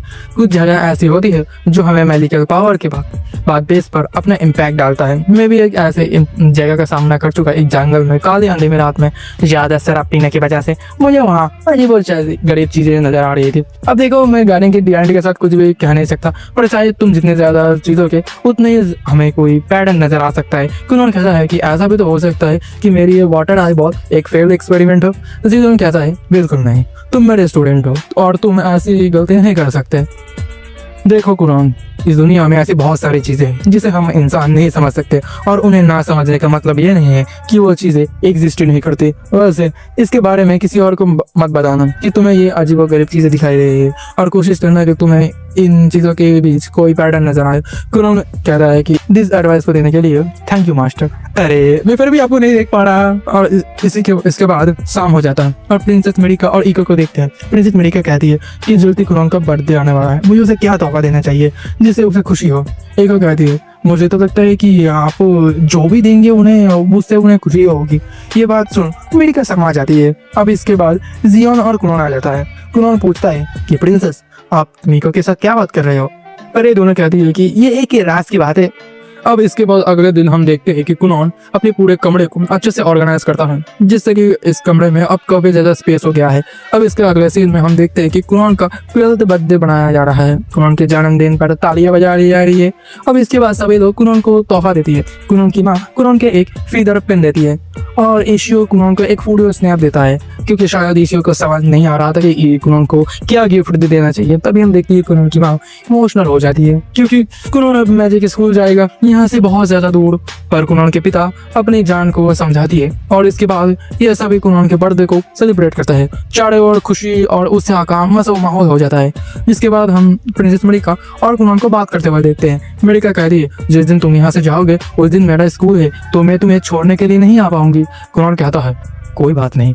जिसके बाद प्रिंसेस कुनोन को उसका बर्थडे गिफ्ट देती है और ये होता है एक अच्छा सा ब्रेसलेट, एक मैजिक पेयर। ऐसा ही एक ब्रेसलेट प्रिंसेस भी पहने हुए है। जिसके बाद ये दोनों एक दूसरे से कहते हैं कि ये दोनों ही एक दूसरे को चिट्ठियां लिखा करेंगे और दोनों ही एक दूसरे का इंतजार भी करेंगे। अब इसके बाद वो दिन आता है जब कुनोन को मैजिक स्कूल के लिए रवाना होना होता है। यहाँ पर सभी लोग काफी ज्यादा दुखी होते हैं क्योंकि कुनोन एक लंबे वक्त के लिए इन सबको छोड़कर जा रहा है। इन्हें लगता है कि कुनोन को इनसे दूर होने का दुख होगा। चुपचाप जाके गाड़ी में बैठ जाता है। अब इसके बाद घोड़ा गाड़ी भी चलने लगता है। कुनोन फिर अलविदा कहते हुए कहता है कि हम फिर मिलेंगे 2-3 साल या फिर 5 साल बाद। ये सभी भी कुनोन को अलविदा कहते हैं अब वो अपने सफर में आगे बढ़ते हुए कुणाल सोच रहा था कि मैजिक स्कूल में उसे किस तरह के सर मिलेंगे। अब इसके बाद हमें कुछ स्टूडेंट दिखाया जाता है और साथ ही एक काफ़ी खूबसूरत कन्या भी, और डेफिनेटली ये सभी भी मैजिकल स्कूल में जा रहे हैं। अब इसके बाद हम देखते हैं इन्हें घर से निकले हुए 5 दिन हो चुके हैं और जो मैजिक स्कूल है वो काफ़ी ज़्यादा दूर है। वहाँ पहुँचने में इन्हें लगभग 1 महीना लग जाएगा, लेकिन थोड़ी ही देर में ये लोग कुनोन के ग्रैंडफादर के मेंशन तक पहुँच जाएंगे, जहाँ पर इको कुनोन को अलविदा कह देगी। दोस्तों, इको को भी शादी करके अपनी जिंदगी में आगे बढ़ना है और उसने अभी ये फैसला नहीं किया तो उसकी शादी की उम्र निकल जाएगी। कुनोन कहता है, मैं तुम्हारे बिना कैसे रहूंगा। वो कहती है, अगर इतना ही बुरा लग रहा है तो प्रिंसेस मेरिको को छोड़कर मुझसे शादी कर लो। अब कुनोन क्या ही कह सकता है। इसके बाद हम देखते हैं कि कुनोन के दद्दू के मेंशन तक पहुंच चुका है और कुनोन कहते हैं कहीं करीब 4 साल पहले आया था यहाँ किसी लाइब्रेरी में मैजिक के बारे में पढ़ने के लिए। कुनोन ने अपने पिता को धमकी दी थी अगर वो यहाँ दद्दू के यहाँ नहीं देंगे तो फिर ऐसे ही नाचता रहेगा। अब इसके बाद कुनोन और उसके दद्दू का भरात मिला होता है, लेकिन दोस्तों कुनोन को अपने दिव्य दृष्टि से अपना दद्दू के ऊपर एक अजूब से सीन नजर आ रहे थे, just like a demon lord. दद्दू कहते हैं, तुम मैजिक स्कूल जा रहे हो, मैं तुम्हारे लिए कुछ खरीदूंगा जो भी तुम्हें चाहिए। तभी इको दद्दी को एक लेटर देती है जो कुनोन की माँ ने लिखा है, पर वो एक पल के लिए सब पर ध्यान ही नहीं देते। इसके बाद हमने पता चलता है कि लेटर में कुनोन की माँ ने लिखा है कि कुनोन के दद्दू कुनोन के ऊपर 5000 रुपये से ज्यादा खर्च नहीं कर सकते। अब दोस्तों, यहाँ पर कुनोन को अपने लिए एक मेड मिलने वाली है जो इको के जाने के बाद उसके ध्यान रखेंगे। और ये इको उम्र 18 साल, मेड बनने की वजह क्योंकि इसने सैलरी थोड़ी अच्छी है और इको की छोटी बहन है और ये पहले ही एंगेज है और रिको और उसके फियांसे ने एक दूसरे से वादा किया है कि ये दोनों अपना एक स्टोर, इसी की वजह से इको को पैसे की जरूरत है जिसकी वजह से वो एक काम कर रहा है। दोस्तों, इको रिको ये दोनों एक जैसी है, हाँ दोनों की सिर पर सींग है। जिसके बाद हम देखते हैं खाना बनाते हुए इको रिको को बता रही थी कि कुनोन को खाने में क्या पसंद है, या रिको कुनोन के बारे में सब कुछ जान रही होती है। और इसके बाद हमें वो टाइम दिखाया जाता है जब कुनोन के पिता ने इको को कुनोन के मेट के रूप में चुना था और इसके बाद इको पहली बार कुनोन से मिलती है और इसके बाद इको कुनोन के लिए खाना बनाती है। वो कुनोन को खाने के बारे में भी बताती है, जैसे कि ब्रेड क्या होता है, आलू पत्ता गोभी की सब्जी क्या होता है, आलू क्या होता है। और दोस्तों, इको ही थी जिसने कुनोन को इतने टैशन तरीके से तैयार किया था।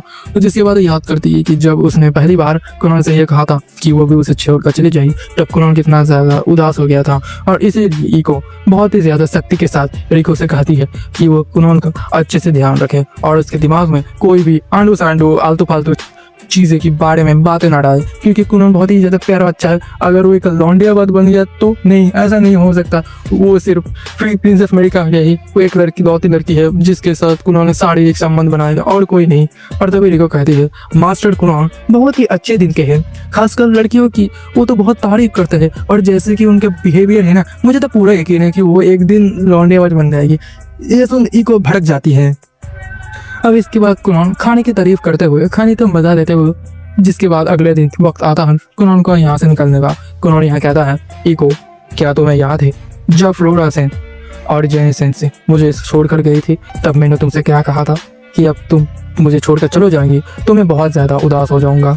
इस वक्त तुम्हारे अलावा मैं हर एक उस इंसान से दूर हूँ जिसकी मैं परवाह करता हूँ। मेरी माँ, मेरे पापा, मेरे भाई, प्रिंसेस मेरिका, मेरे बाकी दोस्तों और मास्टर। और बस कुछ पल बाद मैं तुमसे भी दूर हो जाऊंगा, बहुत बहुत बहुत ज़्यादा दूर।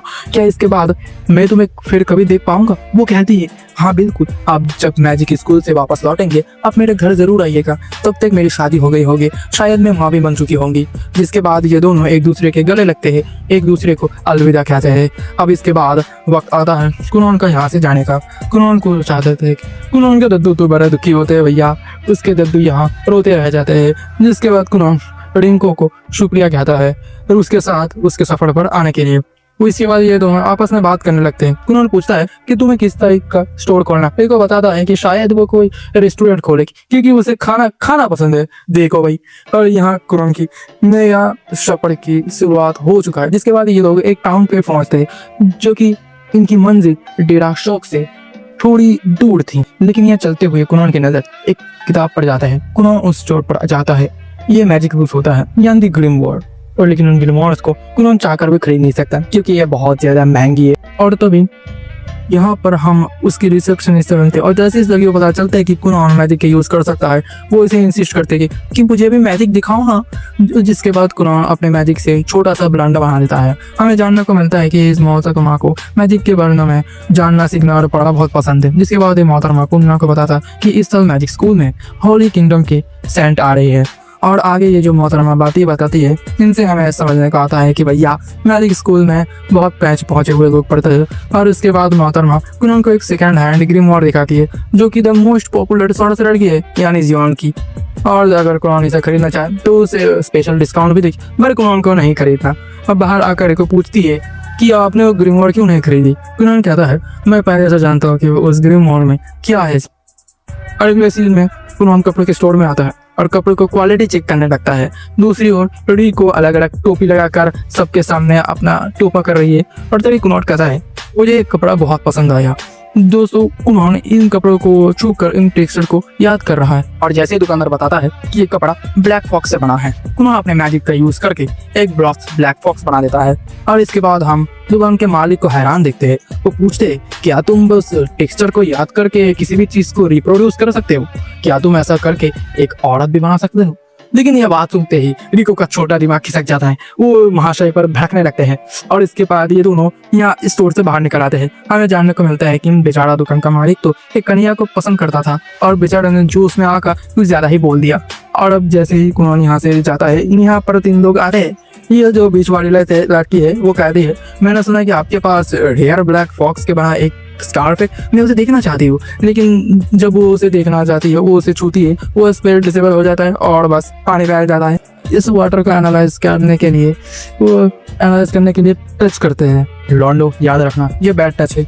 अब इसके बाद हमारा हीरो पहुंच जाता है डार्सी, वही जगह जहाँ पर मैजिक स्कूल है। एक लंबे सफर के बाद कुनॉन पहुंच चुका है मैजिक स्कूल। इसके बाद हमें जानने को मिलता है कि मैजिक स्कूल में एनरोल होने के बाद कुनॉन एक डॉम में रहेगा। लेकिन जब ये लोग डॉन के रिसेप्शनिस्ट के पास जाते हैं तब पता लगता है कि पूरा डॉम पहले ही भरा पड़ा है, जो जाना इन दोनों को जरा बड़ा झटका लगता है। दूसरी ओर सॉर्सरर टावर में हीरो के खिड़की तोड़ते हुए जियोन अपनी एंट्री मारता है। जियोन कहता है कि मैं यहाँ पर आपसे कुछ बात करने ग्रैंड मास्टर अपने प्यारे चिले को लेकर। दूसरी ओर कुनॉन और रिको सोच रहे थे कि आगे क्या किया जाए। कुनॉन सजेस्ट करता है, कैसा रहेगा अगर हम एक छोटा सा घर रेंट लेकर वही एक साथ रहे। तभी हम देखते हैं कि एक लड़की कुनॉन को कुछ घरों की इंफॉर्मेशन देती है। उन सभी स्टूडेंट्स को ये इंफॉर्मेशन मिलती है जिन्हें डॉम में रहने का मौका नहीं मिलता। जिसके बाद हम देखते हैं कि ये दोनों एक घर को रेंट ले चुका है। दूसरी ओर हमें एक काले कमरे का सीन दिखाया जाता है, जहाँ पर एक शख्स किसी दूसरे शख्स को उन सभी स्टूडेंट के लिस्ट देता है जो इन स्कूल में एनरोल हुए हैं इस साल।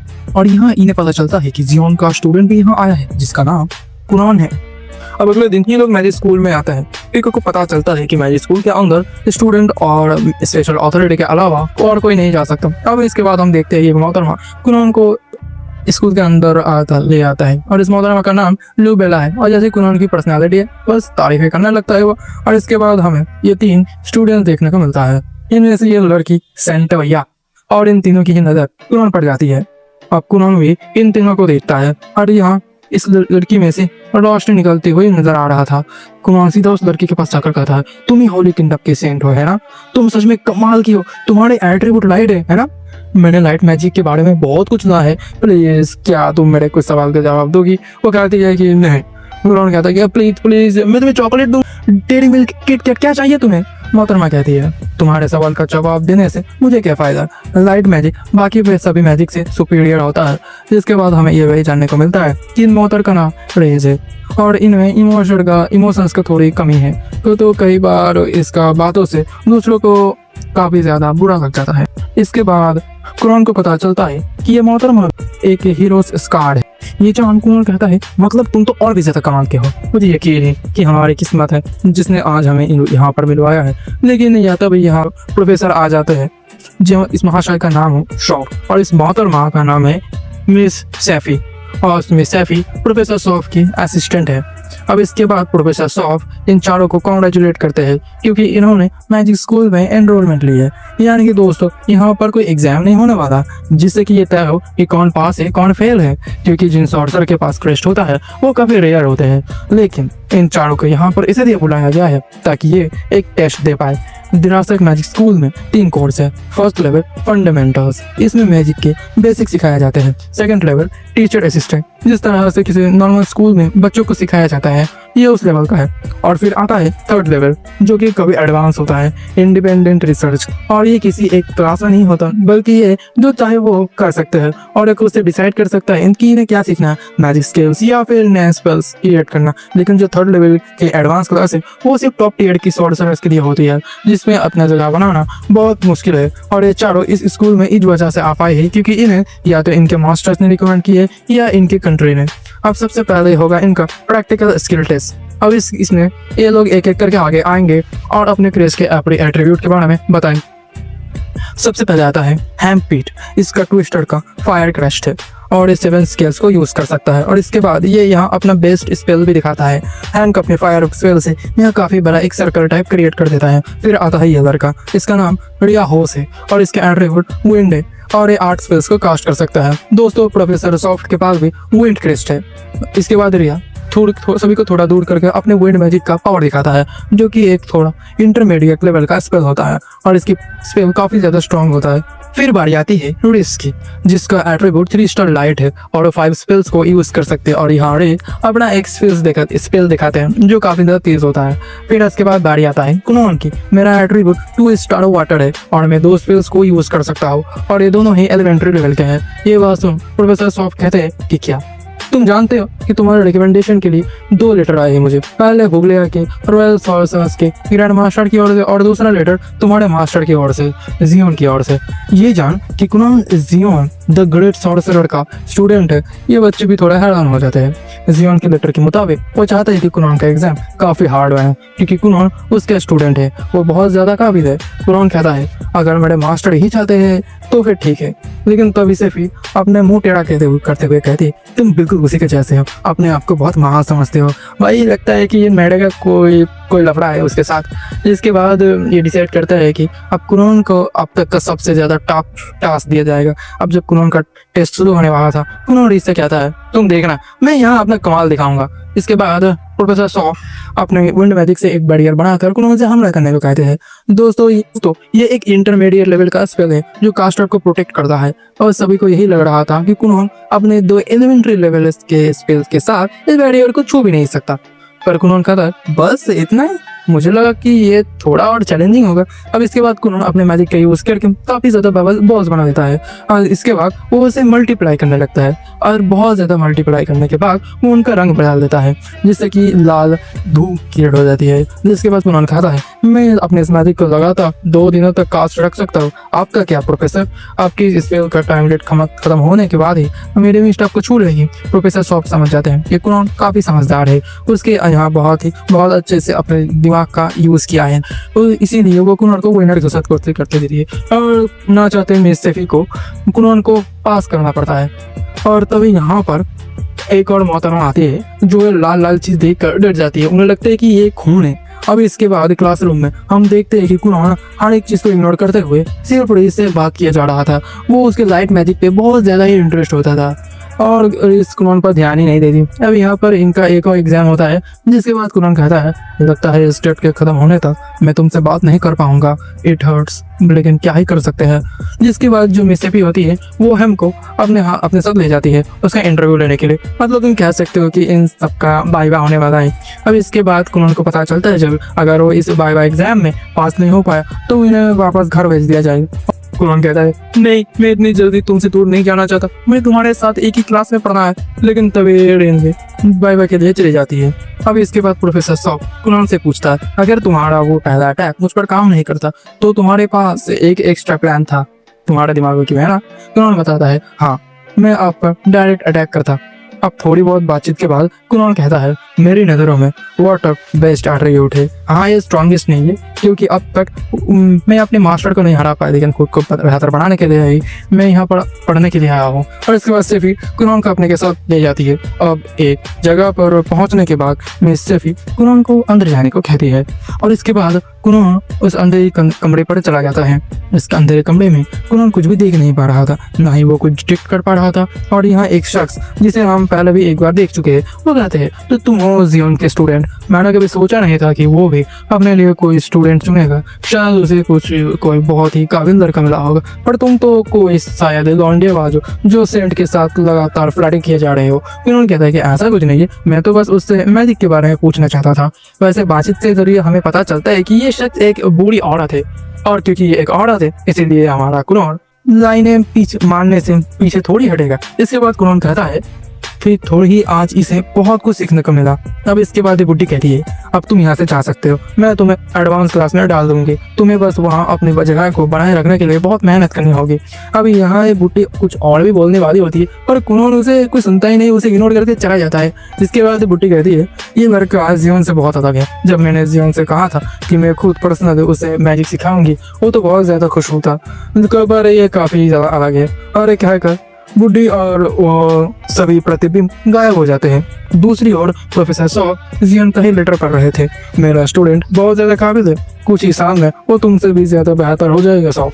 हाँ वो अलग बात है कि वो मुझ जितना बेहतर कभी नहीं हो पाएगा, लेकिन हाँ उसके साथ ज्यादा सख्ती मत बरतना, वो अभी भी एक छोटा बच्चा है। अब स्कूल में पूरा दिन पढ़ने के बाद शाम के वक्त कुनोन स्कूल से बाहर आता है। जब उसके यहाँ इंतजार कर रहे थे इको, और वैसे कुनोन के इंतजार करते हुए इको ने बहुत सारे स्ट्रॉबेरीज और केक खाए। अब यहाँ से कुनोन को जाते हुए देख प्रोफेसर सॉफ्ट कहता है कि ये लड़का, मुझे यकीन है ये एक दिन जरूर इन सॉर्सरर बनेगा, द वर्ल्ड्स ग्रेटेस्ट सॉर्सरर। दूसरी ओर हम उन बूटी को देखते हैं जो कह रही थी उस लड़के ने एक ऐसे स्पेल का यूज किया जिसे मैंने पहले कभी नहीं देखा। ये कुनोन की आंख के बारे में बात कर रही है। इस सीन में हम कुनोन के पेरेंट्स को देखते हैं जिनको रिको से एक चिट्ठी आया हुआ रहता है जिसपे लिखा था कि कुनोन ने पहले दिन ही स्कूल में क्या क्या कांड किया है, जिसे देखकर उसके पप्पू गुस्सा हो जाते हैं और कहते हैं कि उसे जो हर महीने पैसे मिलता है इस महीने में वो पैसा नहीं भेजूंगा। इसके बाद जो प्रोफेसर सॉफ है वो बताते हैं कि जो एडवांस्ड स्टूडेंट है उन लोगों को अपना खर्चा खुद ही निकालना पड़ेगा। इसके मतलब उनको जो खाने के लिए रहने के लिए जो खर्चा भरना पड़ता है वो खुद ही कमा कर भरना होगा। ये सुनकर रिसे भड़क जाती है और कहती है कि क्या भाई हम कहाँ से पैसे लेकर आएंगे, मेरा खुद का एक महीने का खर्चा 1.5 मिलियन है, अब ये 1.5 मिलियन कहाँ से जुगाड़ करूँ। तो प्रोफेसर सॉफ कहते हैं कि देखो भाई मुझे नहीं पता कहाँ से जुगाड़ करोगे कि नहीं, अगर तुम्हें एडवांस स्टूडेंट रहना है तो तुम्हें ये करना पड़ेगा क्योंकि ये एक रूल है एडवांस स्टूडेंट रहने का। इसके बाद मिस सैफी इनको लैब दिखाती है। फिर रिस कहती है क्या इसका पैसा भी हमें भरना पड़ेगा।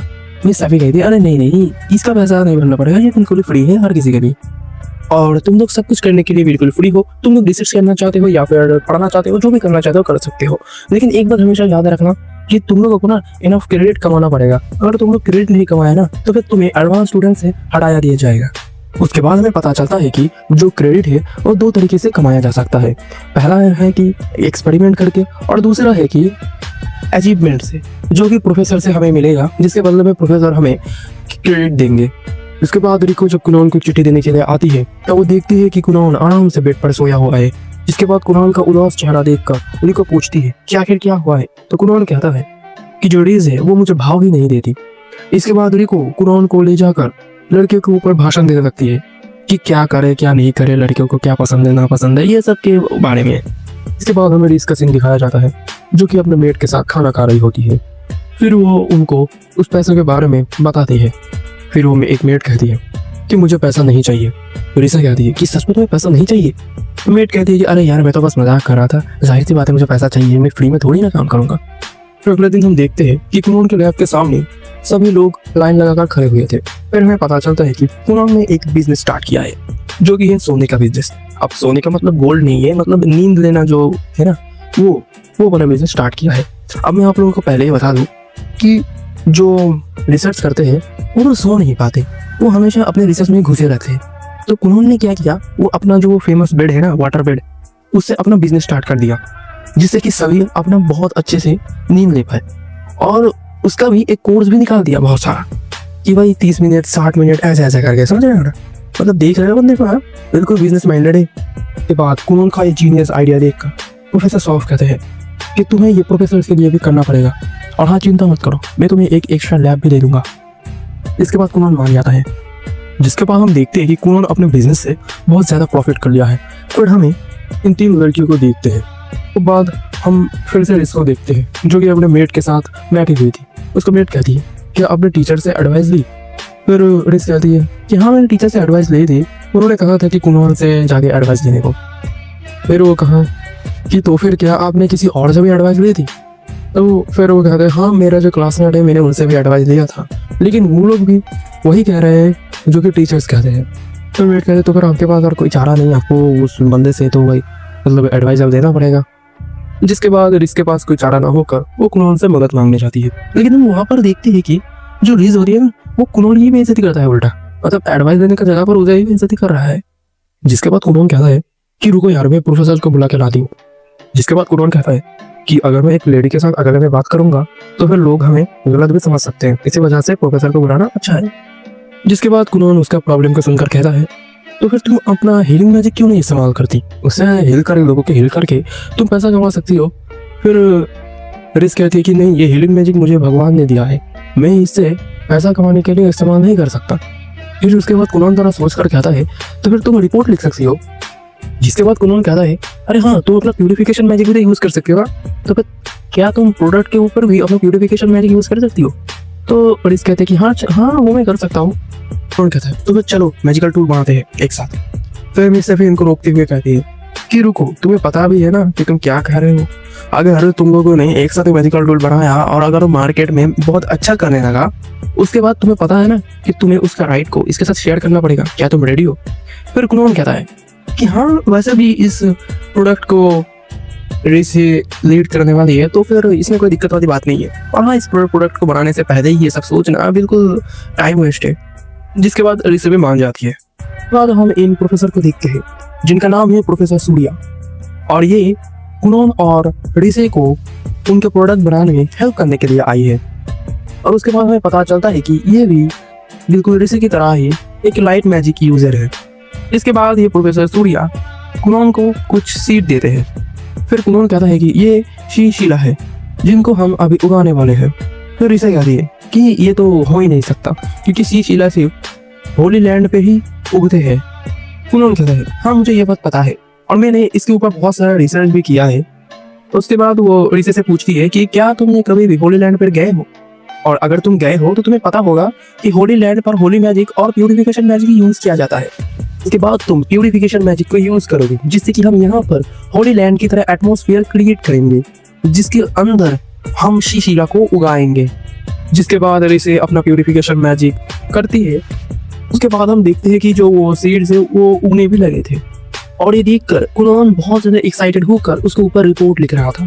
और तभी रिसे को समझ में आता है कि कुनोन को मैजिक कितना ज्यादा पसंद है, और वो बस उसके ऊपर लाइन नहीं मार रहा था बल्कि वो उसके मैजिक के ऊपर बहुत ही ज्यादा इंटरेस्टेड था। कुनोन कहता है अब हम इस हर्ब से मेडिसिन बनाएंगे और उसे बेच देंगे क्योंकि वो जो मेडिसिन है वो बहुत ही रेयर होता है, इसलिए मुझे यकीन है वो बहुत ही अच्छे दाम पे बिकेगा और हम तुम्हारा 1.5 मिलियन कमा पाएंगे। प्रोफेसर सूर्या कहती है कि चलो अब तुम लोग मेरा 1 मिलियन दे सकते हो, मैं तुम लोगों के लिए बहुत ही खुश हूँ। फिर रीस कहती है कि 1 मिलियन किसके 1 मिलियन। फिर प्रोफेसर कहती है कि ये जो सीड्स है ये फ्री नहीं है, इसका ये कीमत है। फिर रीस कहती है कि मैं अभी आपको 1 मिलियन नहीं दे सकता। फिर प्रोफेसर कहती है कि मैं तुमसे नहीं बोल रहा, मुझे तो पैसा कुनोन देगा। फिर रीस सोचती है कि अगर ये एक्सपेरिमेंट फेल हो जाता मेरी वजह से तो ये पैसा कुनोन को तो भाई मतलब अपने पॉकेट से देना पड़ता। उसके बाद रीस को समझ में आती है कि हमारा कुनोन कैसा बंदा है। उसके बाद रीस कहती है अभी मैं जो फीलिंग महसूस कर रहा हूँ मैं ये तुमको कहना चाहता हूँ। उसके बाद वो कहती है कि मैं अभी सॉरी महसूस कर रहा हूँ। अरे यार मुझे लगा था कुछ और बताएगी। फिर कुनोन कहता है कि देखो यार ये सॉरी मोरी मत कहो, इससे अच्छा तुम मुझे थैंक यू ही कह सकती हो। इसके बाद हम देखते हैं कि ये लोग उस हर्ब से मेडिसिन बनाकर जब बेचने चाहते हैं तो दुकानदार इसका क्वालिटी देखकर कहते हैं कि भाई ये कहाँ से लाई हो तुम लोग, एकदम हाई क्लास है, मैं इसके लिए तुम लोगों को ना 1.5 मिलियन नहीं या 2 मिलियन देता हूँ, चाहे ऐश करो। जिसके बाद ये सुनकर ये लोग मस्त पार्टी वार्टी करते हैं। उसके बाद जब पार्टी करके कुनोन वापस आ रहा था वो कहता है कि यार पार्टी में बहुत ज्यादा खर्चा हो गया, मैंने तो बस 20,000 का वाइन ही मंगवा लिया, जबकि मैंने नहीं कहा था कि भाई जो मन करे वो मंगवाओ, ये पार्टी इतना महंगा पड़ जाएगा मुझे नहीं लगा था। इसके बाद हम जब कुनोन अपने लैब पर जाता है तब वो हेक और रिया को देखते हैं। हाँ इस बंदे का नाम रिया है, याद है ना। उसके बाद ये दोनों कहते हैं कि यार देखो हमको समझ में नहीं आ रहा कि कौन सा बिजनेस स्टार्ट करूं, तो यार क्या तुम प्लीज हमको थोड़ा एडवाइस दे सकते हो। जिसके बाद कुनोन अंदर चला जाता है, कहता है यार देखो तुम लोग लेडीज नहीं हो, मैं तुम लोगों का हेल्प नहीं कर सकता। उसके बाद कुनोन फिर से वापस आकर बताता है कि अरे रुको रुको यार मैं तो बस मजाक कर रहा था, चलो ठीक है तुम लोग एक काम करो, मेरा ना एक्सपेरिमेंट में मुझे हेल्प करो, मैं पे करूँगा इसके लिए। जिसके बाद कुनोन कहता है कि हाक तुम मीट को रोस्ट करोगे मेरे लिए, मेरे को खाने के लिए, और रिया को कहता है उड़ना सीखने के लिए। इसके बाद हम इन तीनों लड़कियों को फिर से एक साथ देखते हैं, जो कि कहते हैं कि तुम लोग यहाँ पर क्या कर रहे हो। उसके बाद ये लोग मन में कहते हैं एक साथ कि जरूर ये कुनोन के ऊपर जासूसी करने आए होंगे। इसके बाद कुनोन प्रोफेसर्स को अपना नया प्रोडक्ट दिखाता है, और जो कि उनको सोने में और ज़्यादा मदद करेगा। पता नहीं यार ये कौन सा जानवर होता है वैसे तो। और उसके बाद वो प्रोफेसर्स कहते हैं कि नहीं यार मुझे ये नहीं चाहिए यार, कितना अजीब है, देखो यार इसे है। और फिर कुनोन वहाँ से चला जाता है। उसके बाद प्रोफेसर्स की बातों से हमें पता चलता है कि अब तक 1 महीना हो चुका है इस स्कूल में इन लोगों को भर्ती होने के बाद। इसके बाद ये तीनों लड़की यहाँ पर आते हैं और कुनोन के बारे में पूछते हैं। जिसके बाद कुनोन जब अपना वो जो नया प्रोडक्ट है उसका प्रमोशन कर रहा था, तब उसे एक स्मेल आता है। जिसके बाद वो खिड़की से बाहर देखता है कि हाक वो जो मीट रोस्ट कर रहा था। उसके बाद कुनोन उसके पास जाता है और उसे कुछ एडवाइस देता है। जिसके बाद कुनोन रिया के पास जाता है और उसे भी थोड़ा बहुत एडवाइस देता है। हम देखते हैं कि हैक ने जो मीट को रोस्ट किया है उस मीट को सैंडविच बनवा कर ये लोग ले जाते हैं खाने के लिए। उसके बाद हम देखते हैं कि रिसे भी वहाँ पर उनके साथ बैठकर खा रहे थे, लेकिन वो लोग उस सैंडविच को खा नहीं पाते क्योंकि वो जो मीट था वो एकदम घटिया तरह से रोस्ट किया हुआ था। जिसके बाद हम देखते हैं कि ये तीनों फिर से कुनोन के पास चले जाते हैं उस पर इन्वेस्टिगेट करने के लिए। इसके बाद कुनोन उन तीनों को अपना नया प्रोडक्ट दिखाता है, जिसको लेकर वो तीनों सो जाते हैं। हाँ सो जाते हैं, मतलब ये इन्वेस्टिगेट करने के लिए आए थे ना, अब बताओ यार। इसके बाद अगले सीन में रिस मिस सेफी से पूछती है कि आखिरकार हमें पैसा कमाने का क्या ज़रूरत है, हम तो यहाँ पर मैजिक सीखने के लिए आए थे ना। फिर मिस सेफी से हमें पता लगता है कि इस दुनिया में ऐसे बहुत कम लोग हैं जिनके पास ये मैजिक पावर होता है। तो इसी वजह से जिनके पास पावर नहीं होता है वो क्या करते हैं कि वो उन जिसके पास मैजिक पावर होते हैं उनका एडवांटेज उठाते हैं और उनको गलत काम भी करवाते हैं। और ताकि ऐसा ना हो, इसी वजह से हमारा स्कूल एक सॉर्सरर को पूरी तरह से इंडिपेंडेंट बनाता है ताकि वो अपना मैजिक को अच्छे से यूज कर पाए और उससे पैसा भी खुद ही कमा पाए। और इसी वजह से हमारे स्कूल में ये रूल है। वो पूछती है क्या फैक्शन से कोई तुम्हें रिक्रूट करने के लिए आया था, क्योंकि आज से वो शुरू हो रहा है। जिसमें रिस्ना कहता है। और उसके बाद हम एक जगह को देखते हैं, यहाँ पर एक अजीब सा बंदा कहता है ये बहुत स्ट्रेंज है, जिन स्टूडेंट को हमने रिक्रूट करने के लिए भेजे थे उनसे अभी तक कोई मैसेज नहीं आया। फिर एक और बंदा कहता है यार इतना जल्दबाजी भी मत करो, अभी तो बस शुरू हुआ है। फिर हमें एक और जगह को दिखाया जाता है जहाँ पर भी कुछ अजीब लोग रह रहे थे, जहाँ पर ये लड़की कहती है वो लेट है। तो फिर से हमें एक और जगह को दिखाया जाता है। उसके बाद हमें फिर से एक और अजीब से बंदे को दिखाया जाता है और उसके बाद हमें पता चलता है इन फैक्शंस के बारे में कि ये फैक्शंस जो है वो एडवांस क्लास के जो स्टूडेंट्स हैं उनका ही बनाया हुआ है। और इस स्कूल में 3 सबसे बड़े फैक्शंस हैं, जिनमें से एक है एबिलिटी, एक है हार्मोनी और एक है रैशनलिटी।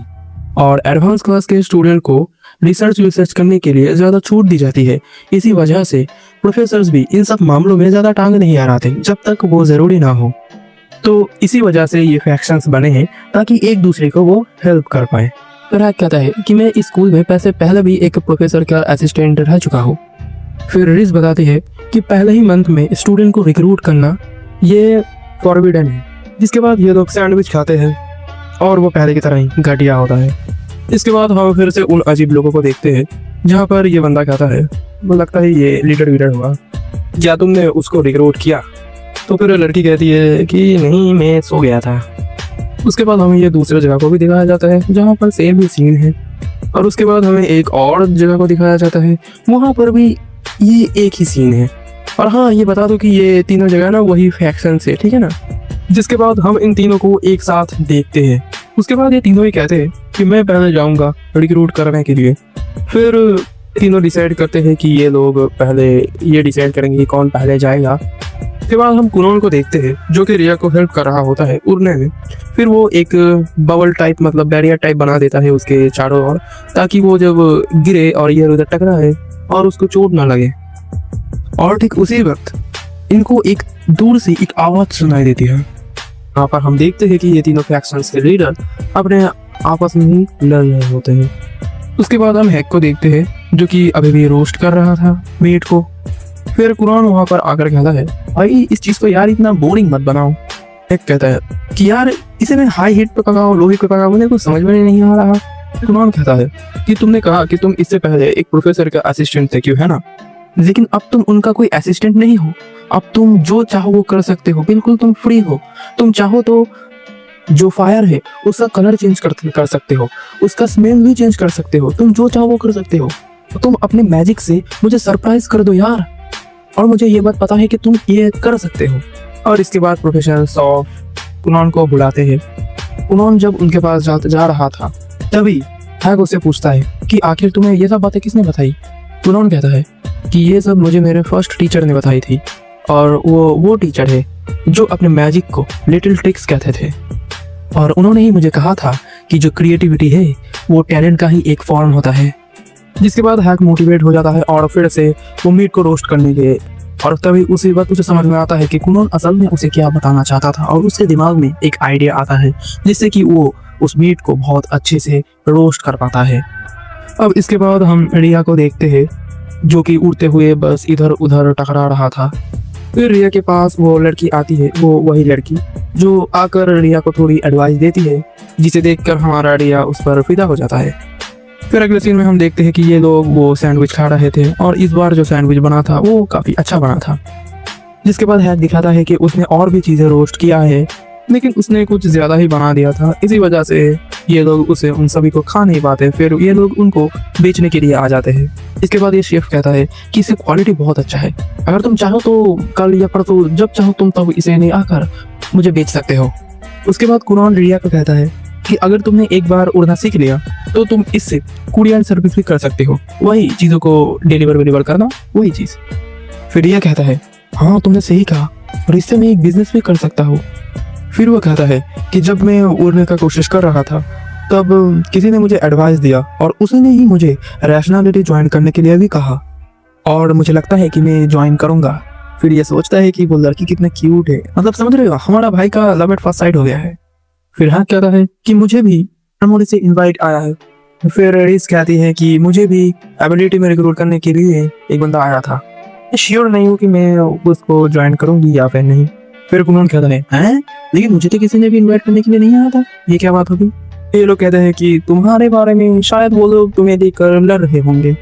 जिसके बाद हम इन तीनों को देखते हैं जो कि गिरे हुए थे। फिर ये बंदा उठता है और कहता है कि मैं जीत गया, अब मैं ही सबसे पहले उसे रिक्रूट करने के लिए जाऊंगा। फिर ये लड़की उठती है और कहती है तो फिर मैं उसके बाद जाऊंगी। फिर एक और ये जो लड़का है ये भी उठता है और कहता है तो फिर मैं सबसे आखिर में जाऊंगा। फिर ये बंदा एक लड़की को बुलाती है और कहती है कि तुम उस बंदे को रिक्रूट करने जाओगी हमारे फैक्शंस के लिए। जिसके बाद ये लड़की भी मान जाती है। तो फिर चलो देखते हैं कि कुनान इन फैक्शंस में से कौन सा फैक्शंस को चूज करता है या फिर किसी को भी नहीं।